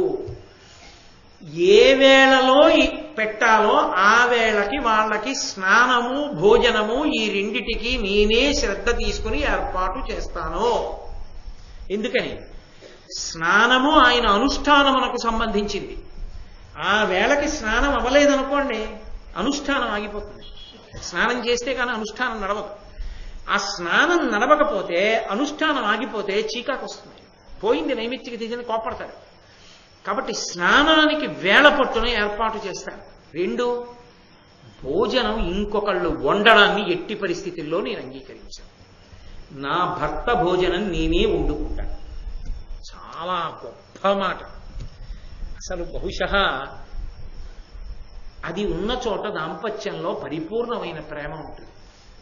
భర్తకి వండి పెట్టడంలో ఎంత ప్రేమ ఉంటుందండి. భర్తకి పిల్లలకి వండి పెట్టడం నేను ఎన్నో కుటుంబాల్లో చూశా. కూర చాలా బాగుందో, ఇవాళ మంచి అద్భుతంగా కుదిరింది, ఇంకొంచెం వేయి ఇంకొంచెం వేయి ఇంకొంచెం వేయి అని పిల్లలు భర్త తినేస్తే గిన్నె అంతా ఖాళీ అయిపోతే కనపడుతుందేమో అని కూర ఖాళీ అవుతున్న కొద్దీ కింద కూర్చుని తింటున్న వాళ్ళకి కనపడకుండా కూర పాత్ర ఎత్తి పెట్టుకుని గరిటితో తీసి వేస్తుంటే ఆఖరణ భోజనాలన్నీ అయిపోయిన తర్వాత ఏ కొడుకో చూసి నాన్నగారండి అమ్మ కూరలేదు అంటే ఏమే చెప్పచ్చు కదా, ఇంత బాగుంది మేమందరం తినేసాం నీ కూరలేదా, అయ్యయ్యయ్యో పాత్రలో ఎంత ఉందో చూడలేదే, అడిగి వేయించేసుకున్నామంటే ఏమండి వండింది మీరు ఇంత సంతోషంగా మీరు తింటే నా కడుపు నిండిపోలా, నా కోసం అని దాచుకోనా అని భార్య అన్ననాడు ఎంత ఆనందం ఉంటుంది. అది పప్పు పులుసు కావచ్చు, వండుకున్నది ఒక్కటే. మధ్యతరగతి కుటుంబాల్లో ఆదివారం నాడు భార్య భర్త ఇద్దరు పిల్లలు కలిసి బట్టలన్నీ ఉతుక్కుని ఆరేసుకుని వేడిగా అన్నం ఒక్కటి వండుకుని ఒక పప్పు పులుసు పెట్టుకుని ఇవాళ బట్టలు ఆరేసుకున్నాం కదా అందుకని నిన్ను వండలేకపోయానని చెప్పి ఆ ఒక్క పప్పు పులుసు భార్య వేస్తుంటే సంతోషంగా పిల్లలు తను భార్య కడుపు నిండా తిని ఆ మధ్యాహ్నం అలిసిపోయి బట్టలు ఉతుక్కున్నందుకు నలుగురు హాయిగా 1 గంట పడుకున్నప్పుడు వాళ్ళు పొందే తృప్తి, తన భార్య పెడుతున్నప్పుడు తిన్న పప్పు పులుసు అన్నం పిల్లలు మర్చిపోరు. ఆదివారం నాడు వాళ్ళు కలిసి తిన్న ఆ పప్పు పులుసు అన్నం ఆ కుటుంబానికి ఎంత పెద్దవాళ్ళైనా గుర్తుండిపోతుంది. కొడుకు పెద్ద ఉద్యోగం వచ్చి వెళ్ళిపోవచ్చు, కూతురు పెళ్ళి వెళ్ళిపోవచ్చు, వచ్చి గవాక్షంలో నిలబడి ఎదురుగుండా అపార్ట్మెంట్లో ఎవరో బట్టలు తుక్కోవడం చూస్తే ఏమైనా నీకు గుర్తుందా, ఆదివారం వస్తే పిల్లలిద్దరూ మనము బట్టలు తుక్కునే వాళ్ళం, బట్టలు ఆరేసుకుని 12 అయిపోయిందని నువ్వు అన్నం పప్పు పులుసు ఒక్కటే పెడితే అమ్మ ఎంత బాగుందో అని వాడు పిల్ల నువ్వు నేను జుర్రుకు తినేసి ఆ పెరుగు అన్నం తినేసి పప్పు పులుసు గిన్నెంతా ఖాళీ అయిపోయిందండి అని నువ్వంటే పొంగిపోయి అన్నీ పడేసి ఆ బడలక మీద పడుకున్న రోజులు ఆ ఆనందం ఇప్పుడు ఎక్కడొస్తాయి అని అనుకోవడంలో ఎంత తృప్తి ఉంది. ఆ భార్య ఉండి పెడితే తల్లి చేతిది అమృతం, భార్య చేత పెట్టింది అమృతం. ఎందుకంటే మనసిరిగి తినాలని పెడుతుంది, తినాలని వండుతుంది. ఎవడో వండింది ఎవతో వండినది ఆయనే తినాలని ఎందుకు వండుతారు, ఇచ్చిన జీతానికి వండుతారు తప్ప ఆయన తినాలని పరిపూర్ణమైన మనసుతో వండుతారా? ఎవడో వండితే నువ్వెందుకు ఇంకా స్థానంలో, వాడో అదో ఉంటే సరిపోయాయి. ప్రధానంగా ప్రేమకి కారణం ఎక్కడి నుంచి ఉంటుందంటే వంటలోంచి ఉంటుంది. అసలు ఆ వంటిల్లు జీవనాడి ఇంటికి అందరి సంతోషానికి కారణం అదే. అసలు ఇంట్లో మా చిన్నతనంలో ఏమి పొంగండి, ఆవు కోసం అని చెప్పి దాలి మీద పిడకల మీద ఉలవలు ఉడుకుతుంటే ఉలవల్లోంచి వచ్చినటువంటి నీరు తీసి మా అమ్మగారు చారు పెడుతుంటే ఆ చారు వాసన చూసి మా అమ్మ ఎప్పుడు చారు అన్నం పెడుతుందని మేము పొంగిపోయిన రోజులు తలుచుకుంటే వంటింటికున్న శక్తి ఏమిటో అమ్మని ఎన్నేళ్ల తర్వాత ఇప్పటికీ చారు కనపడితే ఆవు ఉలవలు తింటుంటే నాకు మా అమ్మ గుర్తొచ్చి కళ్ళ చెమరుస్తాయంటే వంట ఇల్లు గృహిణి ఎంత గొప్పదో అర్థం అవుతుంది. అందుకంది ద్రౌపదీదేవి. వంట చేయడం తక్కువ అనుకోవాలా, ఇంట్లో వంట వాళ్ళు వండి పెడితే తన గొప్ప అనుకోవాలా? తన గొప్పతనం భర్తకు వండి పెట్టడంలో ఉందని సంతోషపడిపోయింది ద్రౌపదీదేవి. ఏ మహారాజ్ఞి చేత కాక వంటవాళ్ళు లేక 5గురికి వంటవాళ్ళు వండి పెట్టలేరా? ఆవిడెందుకు వండుకుంది? తెలుసుకోవాలి, ద్రౌపదీదేవిని చూసి నేర్చుకోవాలి. కాబట్టి తగియడు వేళలందు నియతంబుగ మజ్జన భోజన క్రియల్ తగ నడకూర్తు భర్తలకు ధాన్యధనంబులు రిత్తమై వ్యయంబగుటకు వార్వయుప్పుడు. నా భర్తలు మహాపరాక్రమవంతులు, ఎనలేని సంపాదన, ధరామండలాన్నంతటినీ గెలిచి కప్పాలు తీసుకొచ్చారు. అయినా అనవసరంగా ఒక ధాన్యపు గింజ వృధా అయితే ఒప్పుకోను.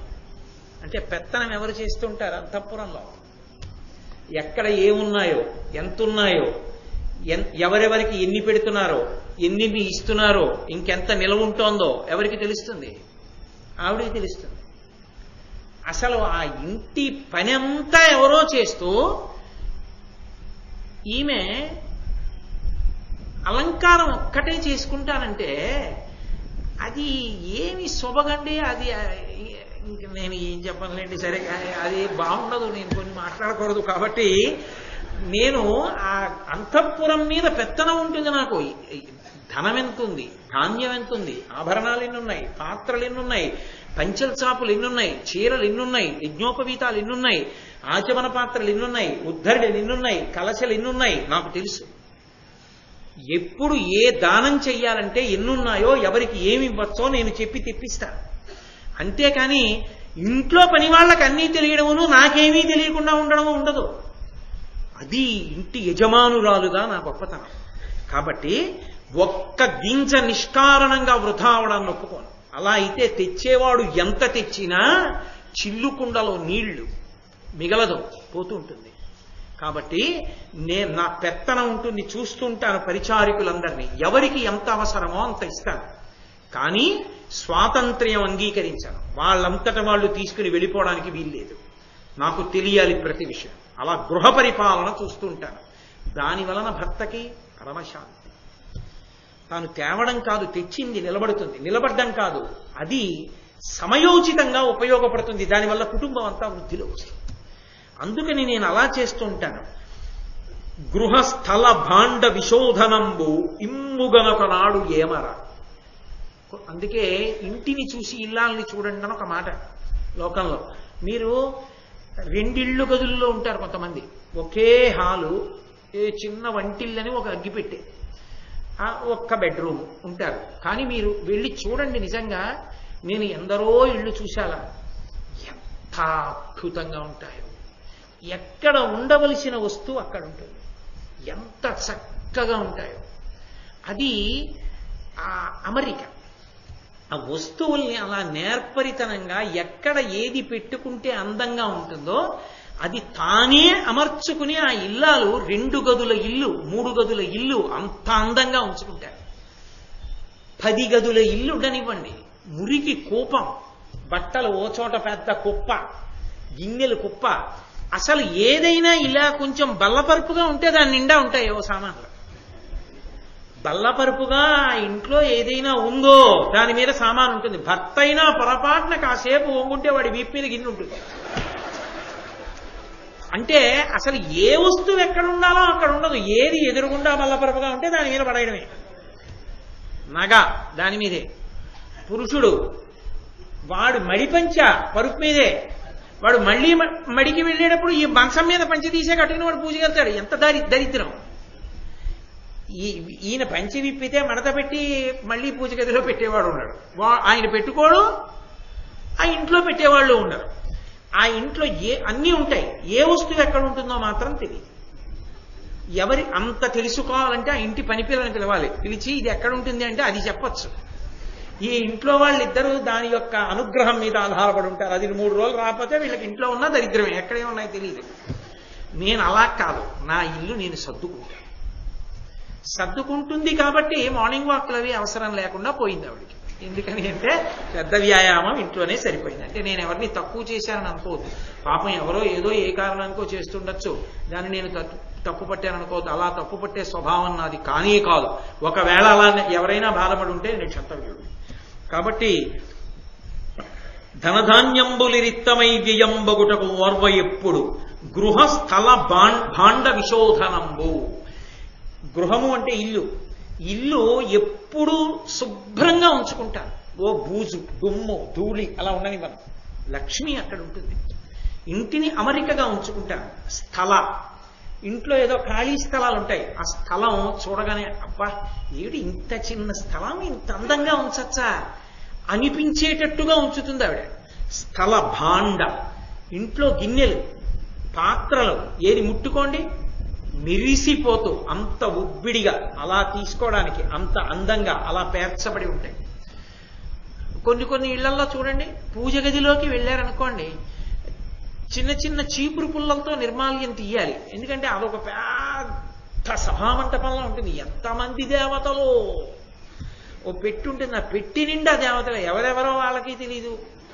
అంతమంది దేవతలు, అందులో ఈయన చిన్న పూలు ఇన్ని పట్టుకుని ఇలా వేసేసి లేచి వెళ్ళిపోతారు. ఇంకా ఆవిడ పొద్దున్న లేచి నిర్మాల్యం తీయడం అనమాట. ఆ చీపురు పుల్లో అగరత్తు తిరగేసో ఎత్తుతూ ఉంటుంది. అవన్నీ ఈ విగ్రహాలన్నీ కంగు పడిపోతుంటాయి. ఒక్కొక్కసారి విసుగొచ్చి అన్ని తీసి పళ్ళెల్లో పెట్టేసి తీసేసి అదేంటి అలా విగ్రహాలన్నీ మకిలి పట్టేశాయండి. చింతపండుతో తోముతున్నాను ఒక నేను వాళ్ళ ఇంటికి వెళ్ళినప్పుడు నేను హడిలిపోయాను. అమ్మ నాయనో విగ్రహాలు మకిలి పెట్టి చింతపండుతో తోమితే వీళ్ళింట ఈశ్వరుడు లేడు. స్వామికి ఇవాళ అభిషేకం చేస్తున్నామండి అంటే ఆ ఇంట ఈశ్వరుడు ఉన్నాడు. స్వామికి పూజా మందిరం శుద్ధి చేసుకుంటున్నాం అంటే ఈశ్వరుడు ఉన్నాడు. విగ్రహాలను చింతపండుతో తోముకుంటున్నాం అంటే అది విగ్రహం చింతపండుతో తోమితే ఈశ్వరుడు ఉన్నాడు అందులో. ఇంకెక్కడ ఉంటాడు? శృంగగిరి పీఠాధిపతులు భారతీ తీర్థ మహాస్వామి చంద్రశేఖర భారతీ మహాస్వామి వారు అలా వెళ్ళిపోతున్నారు. శిష్యుడు సాలగ్రామాన్ని పట్టుకుని ఉత్తరీయం పెట్టి ఇలా తోముతున్నాడు. ఆయన అన్నారు ఏం చేస్తున్నావు అన్నారు. సాలగ్రామాన్ని తుడుస్తున్నానన్నారు. సాలగ్రామం అంటే ఏమిటన్నారు ఆయన. శివుడు విష్ణువు అన్నాడు. మరి అది ఆయన శరీరం కదురా, అలాగా తుడుస్తావు. నిన్ను తుడిస్తే అలా స్నానం చేశాక మృదువుగా తుడవరా, అదేం తుడవడం ఇలా తుడిచేస్తున్నావు, వాళ్ళ ఒళ్ళు కందిపోతుందిరా అన్నారు. యద్భావం తద్భవతి. నీ భావన చేత పరమేశ్వరుడు ఉంటాడు. నీతో చింతపండుతో తోవించుకోవలసినంత దరిద్రం ఆయనకి లేదు. కాబట్టి భాండ శుద్ధి, పాత్రలన్నీ అంత శుద్ధిగా ఉంచుకుంటాడు, చక్కగా అమరికగా పెట్టుకుంటాడు. కాబట్టి ఇమ్ముగా ఒకనాడు ఏమర, ఒక్కనాడు కూడా ఇల్లు చక్కగా ఉండకపోవడం అన్నది ఉండదు. ఇవన్నీ పనివాళ్లు చేస్తున్నారు అనుకున్నారు. ఆవిడ ప్రధానంగా తన పతులు తిరిగే మందిరాలు తానే సిద్ధం చేసుకుంటుంది. అంటే తుడుచుకుంటుందా అన్న దగ్గర నేను చెప్పను, అది పరిచారికలు చెయ్యొచ్చు, కానీ దగ్గరుండి చేయించుకుంటుంది అని దాని గుర్తు. ప్రమోదము సల్పుదు బంధుకోటికిన్, బంధువులు వచ్చినప్పుడు పరమ సంతోషంగా వాళ్ళు గడిపి వెళ్ళిపోయేటట్టుగా మాట్లాడతాను చక్కగా, అలా పెడతాను వాళ్ళకి. పలుమారుం తలమాకిట మెలగుట అసతీజననైక మిత్రత కలహంబుల కెలయుట నగుపలుకుల పెలుచనగుట నాకు కాని పేరి విమగువా. ఓ సత్యభామ, నా భర్తలు నన్ను ఎందుకు ఇష్టపడతారో తెలుసా? పలుమారుం తలవాకిట మెలగుట, ఏమీ తోచట్లేదని వచ్చి వీధి గుమ్మంలో నించుని అలా చూస్తూ ఉండడం, అలాంటి పనులు నేను చెయ్యను. అసతీజనైక మిత్రత, సతి కానిది అంటే వేరొక భర్త యొక్క హృదయాన్ని తెలుసుకుని భర్త యొక్క ప్రేమని పొందాలనేటటువంటి ప్రయత్నం లేకుండా మిడిసిపాటితో తనిష్టం వచ్చినట్టు తాను ప్రవర్తించే ఆడవాళ్లతో నీ స్నేహం చేసి మాట్లాడడం. కలహంబుల కెలయుట, దెబ్బలాటలకు వెళ్ళడం, గట్టిగా అరవడం, మాట్లాడడం, అలాంటి పనులు నేను చేయను. నవ్వు పలుకుల పెలచున్నగుట, 10 మందిలోకి వచ్చి అదే పనిగా ప్రతిదానికి హాస్యమాడడం నవ్వడం, అలా నేను నవ్వను. ఇప్పుడు ఓసారి ఏదో ఒక హాస్యం అనవలసి వస్తే హాస్యం ఆడతాను, నవ్వుతాను, అంతేకాని ఇక 24 గంటలు హాస్యం ఆడుతూ ఉండడం, నవ్వుతుండడం, దానివల్ల ఏమైపోతుందంటే అది ప్రవృత్తి అయిపోతుంది. అయిపోయి మనం ఎవరితో మాట్లాడుతున్నాం వాళ్ళ మీద అలా హాస్యం ఆడచ్చా అని ఉండదు. భర్త మీద, తండ్రి మీద, మామ మీద, అత్త మీద, గురువు మీద, బంధువుల మీద, బావగారుల మీద కొన్నాళ్ళకి ఏమవుతుంది, వాడు కళ్ళాన్ని అదుపులో పెట్టుకోలేడు రా, ఇష్టం వచ్చినట్టు మాట్లాడుతుంది, వెళ్ళకండి వాళ్ళ ఇంటికంట. కాబట్టి అదుపు తప్పి అదే పనిగా హాస్యం కోసం నవ్వడం, హాస్యం కోసం మాట్లాడడం నేను చెయ్యను.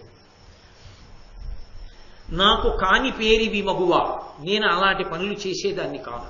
ప్రయత్నపూర్వకంగా అటువంటి వారికి దూరంగా ఉంటాను. పతులిచ్చమి ఈ ప్రవాస స్థితులైనన్ పుష్పగంధ దీప్తాభరణ ప్రతతి ధరింప తద్గతమతి నగుచు తదాగమంబమది కాంక్షింతును. నా భర్తలు ఇంట్లో లేని సమయంలో ఒంటి నిండా పరిమళ ద్రవ్యాలు పూసుకోవడం, సిగలో విశేషంగా పువ్వులు అలంకారం చేసుకోవడం, మంచి మంచి భూషణాలు పెట్టుకోవడం, మంచి మంచి బట్టలు కట్టుకోవడం చెయ్యను. అలాగని శౌచం వదలదు, నిరాడంబరంగా ఉంటాను. నా భర్తలు ఉన్నప్పుడు బాగా అలంకారం చేసుకుంటాను. నేను ఒక్క మాట మాట్లాడతాను. ఆమెలోని ఆడతనాన్ని చూడడానికి అర్హుడైన వాడి ముందే ఆమె అందం చూపింపబడాలి. ఆమె ఆకర్షణగా కనపడవలసింది ఆయనకి. ఆమె అమ్మగా ఎవరికి కనపడాలో ఆమెలో అమ్మతనం చూడడానికి అవకాశంగానే ఆమె కనపడాలి. అంతే, అంతకన్నా ఒక్క మాట ఇంకా నేను ఎక్కువ మాట్లాడు. కాబట్టి నేను అలా ప్రవర్తిస్తుంటాను. అందుకని అలా అలంకారం చేసుకోను భర్త లేకపోతే. మా అత్త పృథ్వీ సమాన పృథాదేవి కుంతి భోజాత్మజ కోమలాంగి సతతంబు భోజన స్నానాదికములయం దిమ్ముగ పరిచర్య ఏన చేసి సంప్రీత చేయుదా జనవంజుడకు ధర్మతనయుని బంతి నిత్యంబు పసిడి పళ్ళెరంబులు కుడుచు బ్రాహ్మణులు అతిపుణ్యులు 8,000 సమిద్ధమతులు యతులు 10,000 వారల కనుదినంబు అన్నపానంబులర్హ సహాయనగుచు బుడికముగ ఏన కావింతు ఉచిత వస్త్రభూషణాదుల పరితోషముగా ఉనర్తు. ఓ సత్యభామ, మా అత్తగారు కుంతీదేవి, ఆమె పృథివీ సమాన. భూదేవికి ఎంత ఓర్పో మా అత్తగారికి అంత ఓర్పు. అత్తగారి గురించి అంత మంచి మాట మాట్లాడింది. నేను పేరెందుకు చెప్పాలి కానీ అనపర్తి ఉపన్యాసాలు కడుతుండేవాడిని. అక్కడ నాకు కుటుంబంతో పరిచయం. ఆ కోడల్ని పురిటికి తీసుకెళ్లారు, పుట్టింటి వారు. ఆమె రానని మొరాయించింది. అలా కాదమ్మా, మొదటి పురుడు కదా అని తీసుకెళ్ళిన 2వ రోజు అమ్మాయికి 104 జ్వరం వచ్చింది. వచ్చి అత్తయ్య గారండి అని కలవరిస్తుంటే, అత్తగారిని విడిచి ఉండలేదయా, నా మాట వినండి అని చెప్పి వెళ్ళి తీసుకొచ్చి మొదటి పురుడు కూడా అత్తవారింట్లో పోశారు. ఆ అత్తా కోడలుగా ఉండరు. ఇప్పటికీ నేను ఎప్పుడైనా అనపర్తి ఎడితే వాళ్ళ ఇంటికి ఎడుతుంటాను. ఎవరైనా చూస్తే వాళ్ళని అత్తా కోడళ్ళు అందరూ తల్లి కూతుళ్ళని అంటారు. అంత ప్రేమ. అత్తగారు కోడల్ని కూతురు కన్నా ఎక్కువగా చూస్తారు. కూతురుగా చూడడం అంటే ఏమిటండి? ఒక్కటే, ఆమె సంతోషంగా ఉండాలని కోరుకుంటాం కదా. 6:30 వరకు పడుకుందనుకోండి ఉదయం, పోన్లేదే రాత్రి నిద్ర పట్టలేదో, ఏమో బడలిపోయిందేమో, పడుకోనిద్దు పిచ్చి తల్లిని అంటాడు తండ్రి. పోన్లేండి పడుకొని మనిసే, గట్టిగా చప్పుడు చేయకే, పడుకుంది ఏమిటో ఇవాళ లేవలేదు పిల్ల అంటుంది తల్లి. కోడలు పడుకున్నా నువ్వు అలాగే భావన చెయ్యాలి. ఆమె ఒకరి కూతురే, నిన్ను నమ్ముకుని నీ ఇంటికి వచ్చింది. నీ పెద్దరికం ఇంట్లో నువ్వు మామగారి. నీ కూతురికి ఏ భావన చేస్తావో ఆమె యందు కూడా ఆ భావనే ఉండాలి. పోన్లేవే పిల్ల ఏం బడలిపోయిందో, పడుకుంది, లేవని లేచాక అడుగుదాం, పడుకొని వండాలా, కలిపేయండి కాసేపు. ఏమ్మా ఏమైనా బడలిపోయావా, అలసటగా ఉందా అని కూతుర్ని ప్రేమించిన కన్నా ఒక్క అడుగు ఎక్కువే ప్రేమించాలి అత్తమామలు. ఎక్కడో పుట్టిన పిల్ల ఆ తల్లిదండ్రుల చేతిలో ఎంత గారాబుగా పెరిగిందో, ఇక్కడికి వచ్చాక బిక్కుమంటూ వస్తుంది. పెద్దరికం ఉన్న నువ్వు తండ్రిలా ఆదరిస్తే మా మామగారు ఉన్నారని పొంగిపోతుంది, మా అత్తగారు ఉన్నారని పొంగిపోతుంది. తల్లిని విడిచిపెట్టిన ఆడపిల్ల ఎంత బెంగ పెట్టుకుంటుందో దాన్ని తీర్చవలసింది అత్తగారే. నీకెందుకమ్మా, నేనున్నానని కుటుంబంలో సభ్యత్వాన్ని కల్పించవలసింది అత్తగారే. నువ్వు పరాయిదానివి కాదు, ఈ ఇంటి పిల్లవి అన్న భావన ఎవరు కల్పించాలంటే అత్తగారే కల్పిస్తుంది. అత్తగారు ఎడమొగంగా ఉందనుకోండి, ఆమె ఎప్పటికీ కుటుంబ సభ్యురాలు కాదు. బిక్కుమంటూ ఉంటుంది. ఇది ముట్టుకుంటే ఏమవుతుందో, ఇస్తే ఏమవుతుందో, పుచ్చుకుంటే ఏమవుతుందో, మాట్లాడితే ఏమవుతుందో, రమ్మంటే ఏమవుతుందో, వద్దంటే ఏమవుతుందో ఎప్పుడూ భయమే. మనం ఎవరింటికో వెళ్ళామనుకోండి, మనం నిర్ణయాలు చెయ్యంగా. అలా ఉండకూడదు. కోడలంటే వాళ్ళు ఎవరో వచ్చారు, మామయ్య గారు శ్రీరామనవమికి మీరు 100 రూపాయలు సందా ఇస్తామన్నారట, వచ్చారు కానీ మిమ్మల్ని అడిగిద్దామని ఇవ్వలేదు మామయ్య గారు ఉందనుకోండి. ఏమ్మా 100 రూపాయలు ఇస్తే తప్పేమిట్రా నాన్న, నేను చెప్పలేదు అనుకో నాన్న, 100 రూపాయలు ఇస్తే శ్రీరామనవమికి ఏమైంది, బంగారు తల్లి వాళ్ళ బెంగ పెట్టుకోకలేదు, నీళ్ళేనమ్మా స్వేచ్ఛగా ఇవ్వచ్చు అని. నువ్వు ఈ కుటుంబమునందు సభ్యురాలివి అని మామగారు కాదుగా ఎక్కువ మాట్లాడేది, ఆడపిల్ల కాబట్టి అత్తగారు మాట్లాడుతుంది. ఈ ఇల్లు ఆమె ఇంటి పేరు వదిలేసిందా, వంశం వదిలేసిందా, గోత్రం వదిలేసిందా, నమ్మి ఆ ఇంటికి పోయిందా? పోయినప్పుడు ఆ ఇంటి సభ్యత్వం నీకు ఉంది అన్న భావన అత్తగారు కల్పించాలి. అది ఆమె కర్తవ్యం.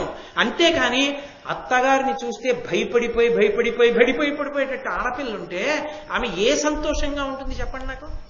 పెద్దరికం ఉన్నట్ట, పెద్దరికం పోయినట్ట అప్పుడు. అందుకే పరిణితి కలిగి ఉండాలి. మామగారి స్థానంలో పెడితే మామగారిలా బతకడం నేర్చుకోవాలి. అత్తగారైతే అత్తగారిలా బ్రతకడం రావాలి. కొడుక్కి పెళ్ళైపోయి కోడలు వస్తే అత్తగారు అవడం కాదు, నువ్వు అత్తగారివై కోడలు రావాలి తప్ప నీకు కోడలు వస్తోందంటే చాకరీ చేయడానికి ఇంకో పని పిల్ల వస్తోంది కాదు, నీ కుటుంబంలోకి ఇంకో సభ్యురాలు వస్తోందని నువ్వు అంగీకరించగలగాలి. అది హృదయం అంటే. అలా కుంతిదేవి చూసింది. అందుకుని చెప్తోంది కోడలు ద్రౌపదీదేవి, మా యత్త పృథ్వీ సమాన పృథాదేవి కుంతి భోజాత్మజ కోమలాంగి. పరమ సుకుమారి మా అత్తగారు. అయినా ఎన్ని కష్టాలు పడిందో తెలుసా? ఇవి పరస్పర విరుద్ధం. మహారాజ కుమార్తె అంత కోమలమైంది. అన్ని కష్టాలు ఎందుకు పడిందో తెలుసా? అకారణంగా మా మామగారు నా భర్తలు చిన్న వయసులో ఉండగా మా మామగారు చనిపోయారు. అప్పటి నుంచి మా అత్తగారు ఎన్ని కష్టాలు పడి పెంచి పెద్ద చేసిందో నా భర్తల్ని. ఇవాళ నేను సిద్ధాంతం తింటున్నాను. అంతటి మహాపురుషులకు భార్యనయ్యానంటే వాళ్ళని మహాపురుషుల్ని చేసింది మా అత్తగారు. తండ్రి లేని పిల్లల్ని సాకి వృద్ధిలోకి తేవడం అంటే మహాతల్లి మా అత్తగారికి చెల్లింది కుంతిదేవికి. వాళ్ళని వదిలిపెట్టేసి ఉంటే గాలికి వాళ్ళు ఏమైపోనో వాళ్ళకున్న బలానికి. కానీ సాకి లోకానికి ప్రయోజకుల్ని చేసింది. అటువంటి భర్తలకి భార్యనయ్యానన్న కీర్తి నాకు ఇప్పించింది, ఆ గౌరవం నాకు ఇప్పించింది. అది మా అత్తగారంటే. ఎలా అర్థం చేసుకుందో చూడండి. అది కోడలంటే. కాబట్టి వింటోంది సత్యభామకి, తల తిరిగిపోతోంది. ఇలా ఉండాలా భార్య అంటే? నేనేమనుకున్నాను, ఈవిడేం చెప్తోంది, ఇలా ఉన్నది భార్య. ఎంత పరిణతిని తెల్లబోతోంది. కాబట్టి సతతంబు భోజన స్నానాదికములయందింబుగ పరిచర్యయేన చేతి సంప్రీత చేయుదు. మా అత్తగారు పెద్దదైపోయింది. మా అత్తగారు స్నానానికి ఎడుతుంటే మావారు పట్టుకెళ్ళి నీళ్లు పెడితే మా ఆయనకి ఒక్కరికి నీళ్లు పెట్టి, మా అత్తగారికి నీళ్లు నేను పెట్టకపోతే మా ఆయనకి నీళ్లు పెట్టినా మా ఆయనకి సంతోషంగా ఉంటుందా? పెద్ద ఆవిడ 70 ఏళ్ళు వచ్చేసి, ఒరేయ్ నాయనా కొంచెం కాసిని కరెంట్ లేదు, చన్నీళ్లు పోసుకోలేను, స్టవ్ నుంచి దింపుకోలేనురా, పెట్టుకోవడం అంటే పెట్టాను కానీ నాయనా కాసి నీళ్లు లోపల పెట్టరా అంది అనుకోండి. ఉసే అమ్మకి నీళ్లు కావాలట, పెట్టు, ఉండండి పనిలో ఉన్నాను అంటే తెలుసు కదూ ఎందుకు పెట్టదో, ఏ ముభావన కారణమో తెలుసు కదా. ఆ ఇంట తల్లి తిరుగుతున్నా ఆ తల్లి ఆ ఇంట్లో నేను మొదటి నుంచి సభ్యురాలన్న భావన ఇప్పుడు ఉంటుంది ఆవిడికి. ఇది ఒకరినొకరు స్థానాలు భ్రంశం చేయడం. అత్తగారు కోడలకి ఇవ్వలేదు, కోడలు అత్తగారికి నేను ఈ ఇంటికి మొదటి నుంచి యజమానురాలన్నది మరిచిపోయి అతిథి కూర్చున్నట్టు కూర్చుంటుంది, ఒడిగిపోతుంది. పిలిస్తే వెళ్ళడం, పెడితే తినడం. ఎవరు వచ్చారు అని కూడా అడగకూడదు, ఎవరు ఫోన్ చేశారు అడగకూడదు. పిల్ల ఎలా ఉందో, అందరూ కడుపున పుట్టిన వాళ్లేగా, పిల్ల ఎలా ఉందో ఒక్కసారి ఫోన్ చేసి అడుగుదమ్మా అనకూడదు. బాగుండ్రేమిటి పెద్ద వయసు వచ్చే కృష్ణారామ అనకూడదా? ఎందుకు అస్తమానం కూతురు కూతురు కూతురు అలాంటి దానికి అక్కకపోవచ్చుగా అందనుకోండి. ఇంకో కడుపులో కూతురు గురించి తెలుసుకోవాలని ఉన్నా ఎలా ఉందో అని అడగగలదా అత్తగారు? అప్పుడు ఆ ఇంట ఆ కోడలు ఏ తులసికోట దగ్గరకో వెళ్ళినప్పుడు వెళ్ళి, ఒరే నాన్న ఇలా అడిగాను అనుకోవద్దు, ఒక్కసారి చెల్లి ఎలా ఉందో అడిగి చెప్తూ మనసు కొట్టుకుపోతోందని బట్ట కన్నీళ్లు పడ్డాయి అనుకోండి. ఎంత తనకి చేసినా ఆ భర్తకి సంతోషం ఉంటుందా? మనుష్యులు కదండి, సమస్యలు పరమేశ్వరుడు సృష్టించలేదు. పరమేశ్వరుడు సృష్టించింది సుఖపడమని ఇచ్చాడు. మనసులోంచి మనం సృష్టించుకున్నాం సమస్యలు. పరిష్కర్తలం మనమే. ఆయన్ని తిట్టడం ఎందుకు, ఆయన్ని నింద చేయడం ఎందుకు? నీకు సరిగ్గా బ్రతకడం వస్తే సంతోషదాయకంగా జీవించవచ్చు. ఒక అత్తగారు సంతోషంగా కూర్చొని, సే అమ్మాయి ఎవరో వచ్చారు వాళ్ళకి 100 రూపాయలు ఇచ్చి పంపించు అంటోంది. చక్కగా అలాగే అత్తయ్య గారండి అంటోంది. ఎంతో ఆనందంగా అత్త కోడళ్ళు మిసులుకుంటున్నారు, ఒకళ్ళ మనసు ఒకళ్ళు తెలిసి. అది అప్పుడు కదా భర్త సంతోషంగా ఉంటాడు. మా ఆవిడ్ని కళ్ళలో పెట్టుకు చూసుకుంటుంది, మా ఆవిడ నాకేంటండి అంటాడు. ఉన్నారు ఇప్పటికీ. మీరు ఆలోచిస్తే మీకు అర్థమైపోతుంది. తల్లికి 90 సంవత్సరాల వయసు దాటిపోతే కొడుకు గురువుగారి సేవ కోసం గురువుగారి వెంట ఊళ్ళు వెళ్ళిపోతే 70 ఏళ్ళు దగ్గరికి వచ్చేస్తున్నా సరే ఒంటికి 90 సంవత్సరాల అత్తగారి సేవ చేయడానికి పురాణానికి కూడా వెళ్లకుండా సేవ చేస్తున్నటువంటి కోడలు నాకు తెలుసు ఈ ఊళ్ళో. మీకు ఇంకా చెప్పాలంటే ఇవాళే ఆయన మాట్లాడలేదు నన్ను వేదిక మీదకి పిలవడానికి. ఉన్నారు మహానుభావులు, లేకపోలేదు. అవి జీవితాలు. వాళ్ళకి 2 చేతులు ఎత్తి నమస్కారాలు చేయాలి. అవి బ్రతుకులు. అటువంటి తల్లి అటువంటి బిడ్డల్ని కన్నందుకు ఆమె మురిసిపోవాలి. అటువంటి కోడలు వచ్చినందుకు పొంగిపోవాలి. అవగాహన, కేవలం అవగాహన, అపోహ అయినా మనసులోంచే, అవగాహన అయినా మనసులోంచే. ద్రౌపదీదేవి పరిణితి తెలుస్తోంది. ఒక కోడలుగా ఆమె ఎలా సంతోషపెడుతుందో. మా అత్తగారి స్నానానికి నేను ఏర్పాటు చేస్తాను, అది నా భర్తకి ప్రీతికారకం, మా అత్తకి ప్రీతికారకం, వాళ్ళిద్దరి ఆశీస్సు నాకు సంతోషం. అందుకని మా అత్తగారు స్నానానికి వెడుతుంటే, అత్తయ్య గారండి నీళ్లు పెట్టేశాను స్నానం చేసేయండి, తువ్వాలు కూడా పెట్టేశాను అంటే, మా అత్తగారు పెద్దవారు ఆ లోపలికి వెడితే, అత్తయ్య గారు స్నానం అయిపోయిన తర్వాత బయటకు వచ్చేటప్పుడు కరెంటు పోతుంటుంది చూసుకోండి, ఒకసారి నన్ను పిలవండి అందనుకోండి. ఉసే పిల్ల అని పిలిస్తే వెళ్ళి చేయి పట్టుకుని అత్తగారిని తీసుకొచ్చింది అనుకోండి, ఆ కొడుకు ఎంత మురిసిపోతాడండి వాడు. చాలరా మా అమ్మని కళ్ళల్లో పెట్టుకు చూసుకుంటోంది, ఇది ఒక్క కారణం చాలరా నేను ప్రేమించడానికి, ఎన్ని జన్మల పుణ్యమో, కళ్ళల్లో పెట్టుకు చూసుకుంటోంది అనుకుంటాడు. కాబట్టి సతతంబు భోజన స్నానాధికములయం దిమ్ముగ పరిచర్యయేన చేసి సంప్రీత చేయుదు. ఆవిడ వయసుకి తినేది ఒకటి ఉంటుంది. అందరికీ కలగలిపి ఉండేవాడు జీతానికి ఉండేవాడు, వాడి ఇష్టం వచ్చినట్టు వాడు వండుతాడు. ఆవిడ ఏం తింటే జీర్ణమవుతుందో తెలిసి ఉండవలసింది కోడలు. ఇలా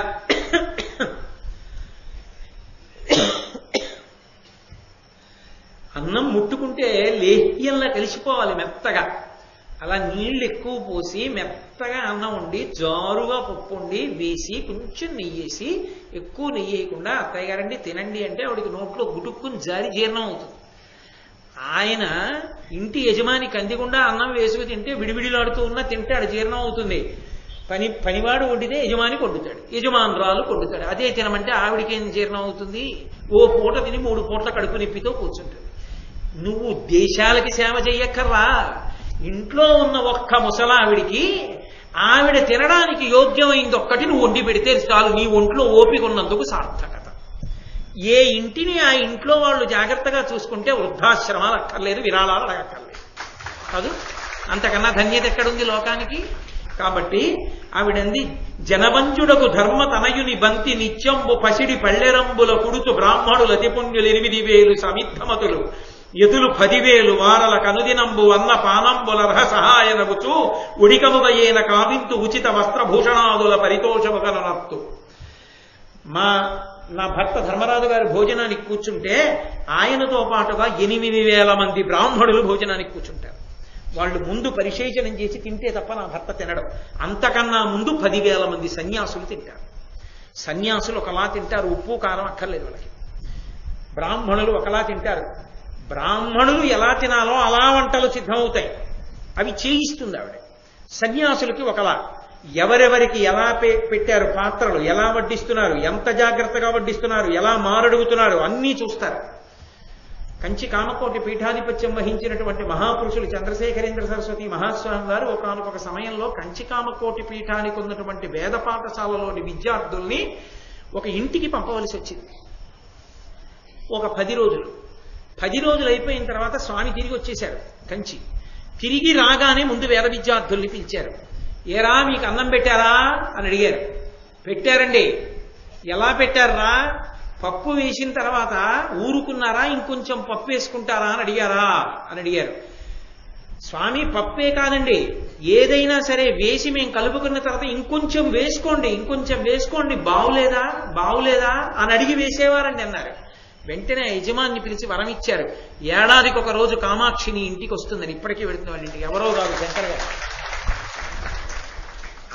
అది వడ్డనంటే, అది శ్రద్ధ అంటే ఆ పెట్టడంలో.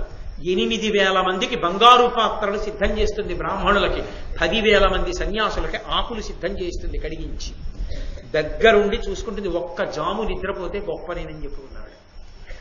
కాబట్టి నేను దగ్గరుండి నా భర్త నియమం నిలబడేటట్టుగా చూసుకుంటాను. భోజనం అయిపోయాక అందరికీ బట్టలు పెడతాడు, కొంతమందికి భూషణాలు ఇస్తాడు. ఎవరెవరికి ఏమి ఇవ్వాలో అవి సిద్ధంగా ఉండాలి. ఎవరో ఒకరిని చూస్తాడు, అయ్యా నేను 3 వేదాలు చదువుకున్నాను, త్రివేదిని, ఏది బంగారు ఉంగరం తెప్పించంటాడు. అవి ఎక్కడున్నాయో అడిగితే అది లేదండి వెళ్ళిపోయింది ఆ పనిపిల్ల అంటే, ఎక్కడ పెట్టారో తెలియదు, రేపు రమ్మనండి అనకూడదు. బంగారు ఉంగరాలు ఎక్కడున్నాయో వెంటనే తెప్పిస్తుంది ద్రౌపదీదేవి. ఆమెకు అదుపుంటుంది ఇంటి మీద. తెప్పించి ఎవరికి ఏది ఇవ్వాలనుకుంటున్నాడో ధర్మరాజు ఇప్పిస్తాడు. కాబట్టి నా భర్త మనసిరిగి ఆయన ధర్మం నిలబడేటట్టు చూసుకుంటూ ఉంటాను. ఇట్టి వర్తనములనెప్పుడు పాండవులకు తగిలి ప్రియము చేయ తగితి కాని మగువ, నీవు ఎప్పుడు మందులు మాకులు ఇంద్రజాలంబులు ఏ నెరుంగా. నా భర్త మనసెరిగి తెలుసుకోవడం నాకు తెలుసు, కానీ మందులు మాకులు ఇంద్రజాలాలు నాకు తెలియవు. గుచ్చుకుంది కదా మనసుకి, అందుకని 1-2 మాటలు వస్తోంది ఆ మాట ద్రౌపదీదేవి నోటి వెంట. అని పతి గడవంగా దైవతము, పతి గడవంగ దైవతము భామలకెందును లేదు, ప్రీతుడై పతి కరుణించని నికలభాషిణి, భాసుర భూషణాంబరాన్విత ధనధాన్య గౌరవము విశ్రుత సంతతియున్ యశంబు సద్గతియున్ కలుగు, ఉండిమియి కలుగున ఎన్ని తెరంగులారయం. లోకంలో ఇదొక అద్భుతమైనటువంటి ప్రతిపాదన. ఆవిడ అంటుంది, అసలు భర్తని మించిన దైవం లేడు. 1. 2, భర్త నుండి వచ్చేది అంత అమితము, ఇతరుల నుండి వచ్చేది మితం. ఇది ఈ మాటే అనుసాయమ్మ కూడా అంది రామాయణంలో. ఒక్క భర్తయే అమితంగా ఇస్తాడు. లోకంలో ఇంకా ఎవరైనా సరే ఆడదానికి మితంగానే ఇస్తాడు. తండ్రి ఉన్నాడు అనుకోండి, తండ్రి ఓ ఆభరణాలు చేయించగలడు, తండ్రి మంచి అన్నం పెట్టగలడు, మంచి ఇల్లు ఇవ్వగలడు. మహాకీర్తివంతుడైనటువంటి కొడుకుని కని తల్లి కావడం భర్త అనుగ్రహం. ఈమె సువాసిని పూజకు అర్హత పొందడం భర్త అనుగ్రహం. పసుపు కుంకాలతో 10 మందికి మంగళప్రదంగా కనపడి ఎదురొస్తే సంతోషంగా బయలుదేరడానికి కారణం ఆయన ఉన్నాడు కనుక. అసలు ఇవన్నీ కాదు, పరమేశ్వరారాధనకి సంబంధించిన పుణ్యం అంతా దొరుకుతోందంటే ఆయన వలన. ఆయన ఇచ్చినంత ఇవ్వగలిగిన వాడు లోకంలో ఎవడూ లేడు, ఆయన ఒక్కడే ఇవ్వగలడు అమితముగా.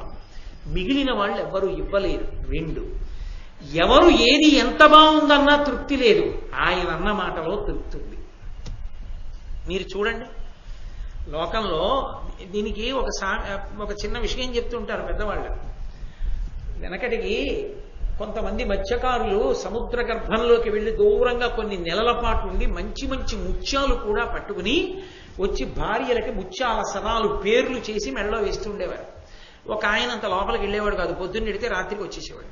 ఏదో కొద్ది చేపలు వేటాడేవాడు, తెచ్చేవాడు, అమ్మేసేవాడు, ఆ డబ్బు పట్టుకుని ఇంటికి వచ్చేసేవాడు. ఆమె మెడలో నత్తగుల్లల పేరు ఉండేది, శంఖాల పేరు, చిన్న చిన్న శంఖాలు ఉంటాయి కదా, ఆ గొలుసులు వేసుకునేది. ఆమె ఎంతో కాంతివంతంగా ఉండేది, వీళ్ళు కాంతిహీనమై ఉండేవారు. ఎందుకని అని అడిగారు వాళ్ళందరూ. ఒకసారి నువ్వు ఎందుకు ఇంత కాంతివంతంగా ఉంటావని. మీ భర్తలు 2 నెలలకో 3 నెలలకో ముత్యాల హారాలు తెచ్చి మీ మెడలో వేస్తారు. అవి వేసుకున్నప్పుడు మిగిలిన 2 నెలల 29 రోజులు పక్కింటి వాళ్ళు బాగున్నాయంటారు, దాంట్లో లాకెట్ ఉంటే బాగుండేదని కొంతమంది అంటారు. నా భర్త సముద్రపు ఒడ్డున ఇసుకలో దొరికినటువంటి శంఖాలు తెచ్చి నాకు ఇస్తే దారం కట్టి మెడలో వేసుకుంటే ఎంత బాగుందే, నీకు ఏదైనా అందమేనే అంటాడు. ఆ కితాబు నాకు చాలు, అది నాకు రోజూ దక్కుతుంది, అందుకే నా ఎందుకు కాంతి అంటాడు. మెడలో ఏది వేసుకున్నావన్న దాని వల్ల అందం కాదు, మెడలో వేసిన వాడి కితాబు ఎవరు నీ అందానికి అభినందించాలో వాడు అభినందించిన నాడు ఆనందం. అలా అందాన్ని అభినందించడానికి అర్హుడు భర్త ఒక్కడే. ఆయన అభినందనలు అందుకోలేనప్పుడు ఇన్ని భూషణాలుండి ఏం ఉపయోగం? అందుకని నేను ఆయన అభినందనలు అందుకునే అందగత్తెగా నిలబడతానంటే ఆయన మనసులోకి చేరుతాను. అందుకని ఓ సత్యభామ, అది పతి గొప్పతనం. ఆ పతి కితాబు పొందడానికి ప్రయత్నం చెయ్యాలి. ఆయనకు అందముగా నేను తప్ప వేరొకరు కనపడరు. కారణం ప్రేమతో కూడిన విషయం. అందుకని ఆయనకి అందం అంటే నేనే, అందం ఇంకొకటి కాదు ఆయనకి లోకంలో. ఆ స్థాయి ఆయన పొందారు, ఆ అదృష్టాన్ని నేను పొందాను. అది దాంపత్యం అంటారు. కాబట్టి కరము దుఃఖపడినగాని యొక్కింత సౌఖ్యంబు ధర్మగతియు కలుగదిందు చూడు మబల, భర్తృ శుశ్రూష ఫలము సంతత శుభంబు కలదు ధర్మముదవు. లోకంలో చూడు సత్యభామ, ఏ ప్రయోజనాన్ని పొందాలన్నా కూడా కొంత కష్టపడవలసి ఉంటుంది. ఏ కష్టం పడకుండా ఫలితాలు వచ్చేయమంటే ఎప్పుడూ రావు. ఓ ఈశ్వర కృప కలగాలంటే దేవాలయానికో ప్రదక్షిణం చేయాలి, ప్రదక్షిణం చేయాలంటే కొంచెం కష్టపడాలి. ఓ ఉపవాసం చెయ్యాలి, ఏ నాగుల చవితో వచ్చింది పిల్లలు సంతోషంగా ఉండాలంటే ఓ ఉపవాసం చెయ్యాలి, ఏదో తరగని కూరతో భోజనం చేయాలన్న రోజున తరగని కూరతోటే భోజనం చేయాలి జిహ్వని అదుపు చేసుకుని. ఏ కైలాస గౌరి నోమో చేస్తుంటే ఆ నోము జరుగుతున్నంతసేపు మౌనంగా ఉండి పసుపు కుంకాలు ఇచ్చుకోవాలన్నప్పుడు మౌనంగా ఉండాలి, నియమం పాటించాలి. ఏ ఫలితాన్ని లోకంలో పొందాలనుకున్నా కూడా కొంత కష్టపడవలసి ఉంటుంది. అసలు కష్టమన్నది పడవలసిన అవసరం లేకుండా తన పని తాను చేసినంత మాత్రం చేత ఇహమునందు సుఖము పరమునందు సౌఖ్యము రెండూ వచ్చి ధర్మంలో నిలబడడం అన్న మూడోది కలిసి వచ్చేది ఒక్క భర్త దగ్గర. వండి పెట్టడం ఎవరి కొరకో కాదు, తన పని తాను చేసుకుంటోంది భర్తకు వండి పెట్టడం. తన భర్తకి తాను వండి పెట్టి తన భర్త తిని అబ్బా ఏం వండావే అన్ననాడు ఎంత సంతోషపడిపోయిందో. ఆ భర్త సంతోషపడిపోయినట్టు వండి పెట్టినందుకు పరమేశ్వరుడికి మహానైవేద్యం పెట్టిన ఫలితాన్ని పొందింది. పరాన్ని పొందిందా లేదా? నా పని నేను చేసుకుని ఎక్కువ కష్టపడిపోలేదు, చిన్న కష్టంతో సామాన్య కష్టంతో నా పని నేను చేసుకుంటే ఆ పని చేసుకున్నందుకు ఇక్కడ కితాబులు సంతోషం సుఖం పరలోకమునందు నేను పొందవలసినటువంటి వైభవం ధర్మమునందు నిలబడ్డానన్న ఖ్యాతి ఇన్ని కలిగేది భర్తని అనుగమించి చేసినప్పుడే. సత్యభామ అలా చెయ్యడం చేతనే ప్రీతి ఏర్పడి దాంపత్యం అన్నది వర్ధిల్లుతుంది. లేనినాడు ఆ దాంపత్యానికి అర్థమే లేదు. తివిని మురారి నీకొకడు తీపుగా చెప్పిన పలుకు కలిగినం కువలయ నేత్ర నీ మనసు కూడిన వారికి అయిన నిపుడు చెప్పవలదు దాన నుండొక నెపంపు ఘటింతు రిరింగిరిని నీ సమతులు కృష్ణబుద్ధి విరసంపుగ నీ దశ తత్ప్రయుక్తి చేన్. దాంపత్యంలో దాంపత్యాన్ని ప్రీతిని సంపాదించుకోవడం ఎంత కష్టమో ఆ ప్రీతిని నిలబెట్టుకోవడం కూడా అంత కష్టం. దీనికి విఘాత కారణములు ఉంటాయి. దాంపత్యంలో అవగాహనలో దోషాలు వచ్చి అరమరికలు వస్తాయి. ప్రధానంగా ఎందుకు వస్తాయి తెలుసా? ప్రేమ ఎక్కడ ఎక్కువ ఉంటుందో అక్కడ పురుషుడు తన మనసులో మాట దాచకుండా రహస్యం చెప్తాడు. నీకు ఒక విశేషం చెప్పనా, ఇది జరగబోతోంది ఇలా జరుగుతోందని చెప్తాడు. భర్త ప్రీతితో చెప్పిన రహస్యాన్ని భార్య తనలోనే ఉంచుకోవాలి. మా ఆయన నాకు చెప్పారని పొరపాటున ఎక్కడైనా చెప్తే వాళ్ళు మళ్ళీ ఎక్కడో అన్నారనుకోండి, మీకు ఎలా తెలిసిందంటే మీ ఆవిడే చెప్పింది అన్ననాడు నీకు భర్త చెప్పడం మానేస్తాడు. ప్రేమలో విభేదాలు వస్తాయి. నీకు చెప్పొద్దని నీ మీద ప్రేమతో చెప్పాను, నువ్వు వెళ్ళి చెప్పావు, ఎంత ఇబ్బంది వచ్చిందో తెలుసా దానివల్ల? ఎందుకు చెప్పావు అలాగా అని పెద్ద గొడవలు వస్తాయి. కాబట్టి కొన్ని చెయ్యకూడదు. ఒకానొక సందర్భంలో నేను ఆ మాట ఏదో చెప్పవలసి వస్తోంది కాబట్టి అంటున్నాను. ఒక ఆర్థిక మంత్రి తన భార్యతో అన్నాడు బడ్జెట్ పెట్టే ముందు, ఫలానావి ఎక్కువ కొనేసుకోవాలన్నాడు, దాని మీద ట్యాక్స్ పడుతున్నాడు. ఆమె వెళ్ళి చాలా ఎక్కువ కొనుక్కుంది. షాప్ వాళ్ళు కనిపెట్టారు దీని మీద ట్యాక్స్ పడుతుందన్నమాట, రేటు పెరుగుతుందని అన్ని 4 రోజులు దొరకడం మానేసి బడ్జెట్లో ట్యాక్స్ పడింది దాని మీద. ఎందుకు 4 రోజులు దొరకలేదు అని విచారణ చేశారు. ఆర్థిక మంత్రి వారి భార్య ఎప్పుడూ కొననని కొని పట్టుకెళ్ళింది కాబట్టి ట్యాక్స్ పడుతుందని బహుశా ఆయన చెప్పుంటాడని దాచామన్నారు. ఆయన రాజీనామా చేయవలసి వచ్చింది. మరి బడ్జెట్ రహస్యం బయటికి రావా? కాబట్టి భార్యని నమ్మి చెప్పింది భార్య ఎందే ఉండాలి, లేకపోతే ఉపద్రవాలు కెడుతున్నాం ఒక్కసారి. అందుకని ఆ తర్వాత ఎందుకు చెప్పావే అని అడిగితే ఏమో చెప్పేశాను అంటే కుదరదు. కాబట్టి దాంపత్యములకు విఘాతం ఎక్కడొస్తుందో చూసుకోవాలి, విఘాత కారణములను తొలగతూసుకోవాలి బుద్ధితో. కాబట్టి భర్త చెప్పిన దాన్ని రహస్యం ఎవరికి చెప్పకే అన్నదాన్ని రహస్యంగానే ఉంచాలి. కాబట్టి మురారి మా అన్నయ్య ఎప్పుడైనా వచ్చి, మా అన్నయ్య చాలా నిర్వహిస్తుంటాడు, మా అన్నయ్య నిర్వహణ చాలా చమత్కారంగా ఉంటాయి, కొన్ని రహస్యంగా చేస్తుంటాడు. అందులో కృష్ణుడు చేసే పనులు చాలా రహస్యంగా ఉంటాయి. మా అన్నయ్య నీకు చెప్పాడు అనుకో ప్రేమతో, వెళ్ళి నువ్వు రుక్మిణీదేవికి చెప్పావనుకో, ఈయన మళ్ళీ రుక్మిణీదేవి దగ్గరికి వెళ్ళినప్పుడు ఏమండి ఇలా చేస్తున్నారట, నీకెవరు చెప్పారంటే సత్యభామ చెప్పింది అందనుకోండి, రుక్మిణి దగ్గర అవుతుంది, సత్యభామ దూరం అవుతుంది. కాబట్టి ఎప్పుడు చెప్పకే, అలా చెప్పకూడదు. భర్త చెప్పిన రహస్యాలు బయట చెప్పకూడదు. అలాగే పతికి ననుంగులైన తగు బంధుల మిత్రుల భోజనాది సత్కృతములను ఆచరించుచు అకృత్రిమ భక్తి నియుక్తి సంతతోద్ధితమతి వైచరింపము తదీయ హితేతర వృత్తులైన వారతివా భవత్ సుహృజ్జనంబులైనను గైకనకుండుమిప్పుడు. నీ భర్త యొక్క అభివృద్ధికి కారణమైన వాళ్ళు, నీ భర్త యొక్క అభ్యున్నతిని కోరుకునేవాళ్ళు, నీ భర్త వృద్ధిలోకి రావాలని సంతతము ఆలోచన చేసేటటువంటి వాళ్ళు, ఆయన గురించి పాటుపడేవాళ్ళు నీ ఇంటికి వచ్చినప్పుడు వాళ్ళ గురించి నీకు ఇష్టం ఉన్నా లేకపోయినా నీ భర్త అభ్యున్నతికి కారకులు కనుక వాళ్ళతో నువ్వు చక్కగా ప్రేమతో వ్యవహరించి వాళ్ళ గౌరవాన్ని నిలబెట్టి పంపించు. నీ పట్ల ప్రీతితో ఉన్నా కూడా వాళ్ళు నీ భర్తకి ప్రమాదం తెచ్చే వాళ్ళని నీకు తెలిసిన్నప్పుడు దగ్గర కాదరించవద్దు. ఎందుకంటే నీ సంతోషాలకన్నిటికీ మూలం నీ భర్త అయి ఉన్నాడు. ఆయనకే విఘాతం తీసుకొచ్చే వాళ్ళని దగ్గరికి తీసుకోకూడదు, దూరంగా పెట్టు. కాబట్టి ఈ విషయాన్ని మనసులో సంతతము ఆలోచన చేస్తూ ఉండు. అలాగే ఏ నరుగమి ఇట్లడిగితి అని ఆవిడంది ఆ ద్రౌపదీదేవి. ఒక్క విషయాన్ని బాగా గుర్తుపెట్టుకో సత్యభామ, అసలు ఈ లోకమునందు సుఖాన్ని, పైలోకాల్లో స్థానాన్ని, విశేషమైనటువంటి పుణ్యాన్ని, మళ్లీ పుట్టవలసిన అవసరం లేకుండా పొందవలసినంత మోక్షాన్ని కూడా పురుషుడు పొందడం కష్టం. ఎందుకని? పురుషుడు సామాగ్రి తీసుకొస్తే ఫలితం రాదు. నేను తులసీదళాలు ఇన్ని పట్టుకొచ్చి ఈశ్వరుడికి పేరు నామాలు చెప్పి వేశాననుకోండి, ఆయన అంగీకరిస్తాడని నమ్మకం లేదు. పత్రం పుష్పం ఫలం తోయం యోమే భక్త్యా ప్రయచ్చతి. నేను భక్తితో వేస్తే ఒక్క దళం చేరుతుంది. కానీ ప్రీతితో నా భార్య నాకు పెట్టిన అన్నం మహానైవేద్యం అయిపోయింది. నా పని నేను చేసుకుంటూ భక్తితో నిలబడితేనే నాకు పుణ్యం. ఆమె ప్రేమతో నాకు చేసినంత మాత్రం చేత విశేషమైన పుణ్యాన్ని కూడా మూటకట్టుకుంటాను. ఆ పైన తాను భగవంతుణ్ణి సేవించింది అనుకోండి, ఏదో రామకోట రాసుకుంది, అందులో ఫలితం భర్తకి లేదు. నీకన్నీ చేసి తను రాసుకుంది, నీకెందుకు అందులో భాగం ఇవ్వరు.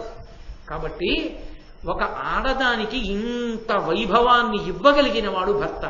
ఆ ధర్మం మనసులో ఉన్నప్పుడు భర్తని ప్రేమించకుండా ఏ ఆడది ఉండగలదు?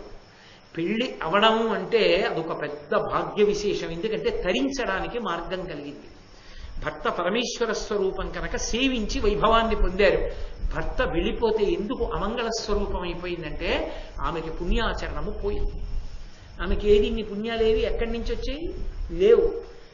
తన పని తను చేసుకున్నంత మాత్రాన పుణ్యం వచ్చేస్తోంది సువాసినికి.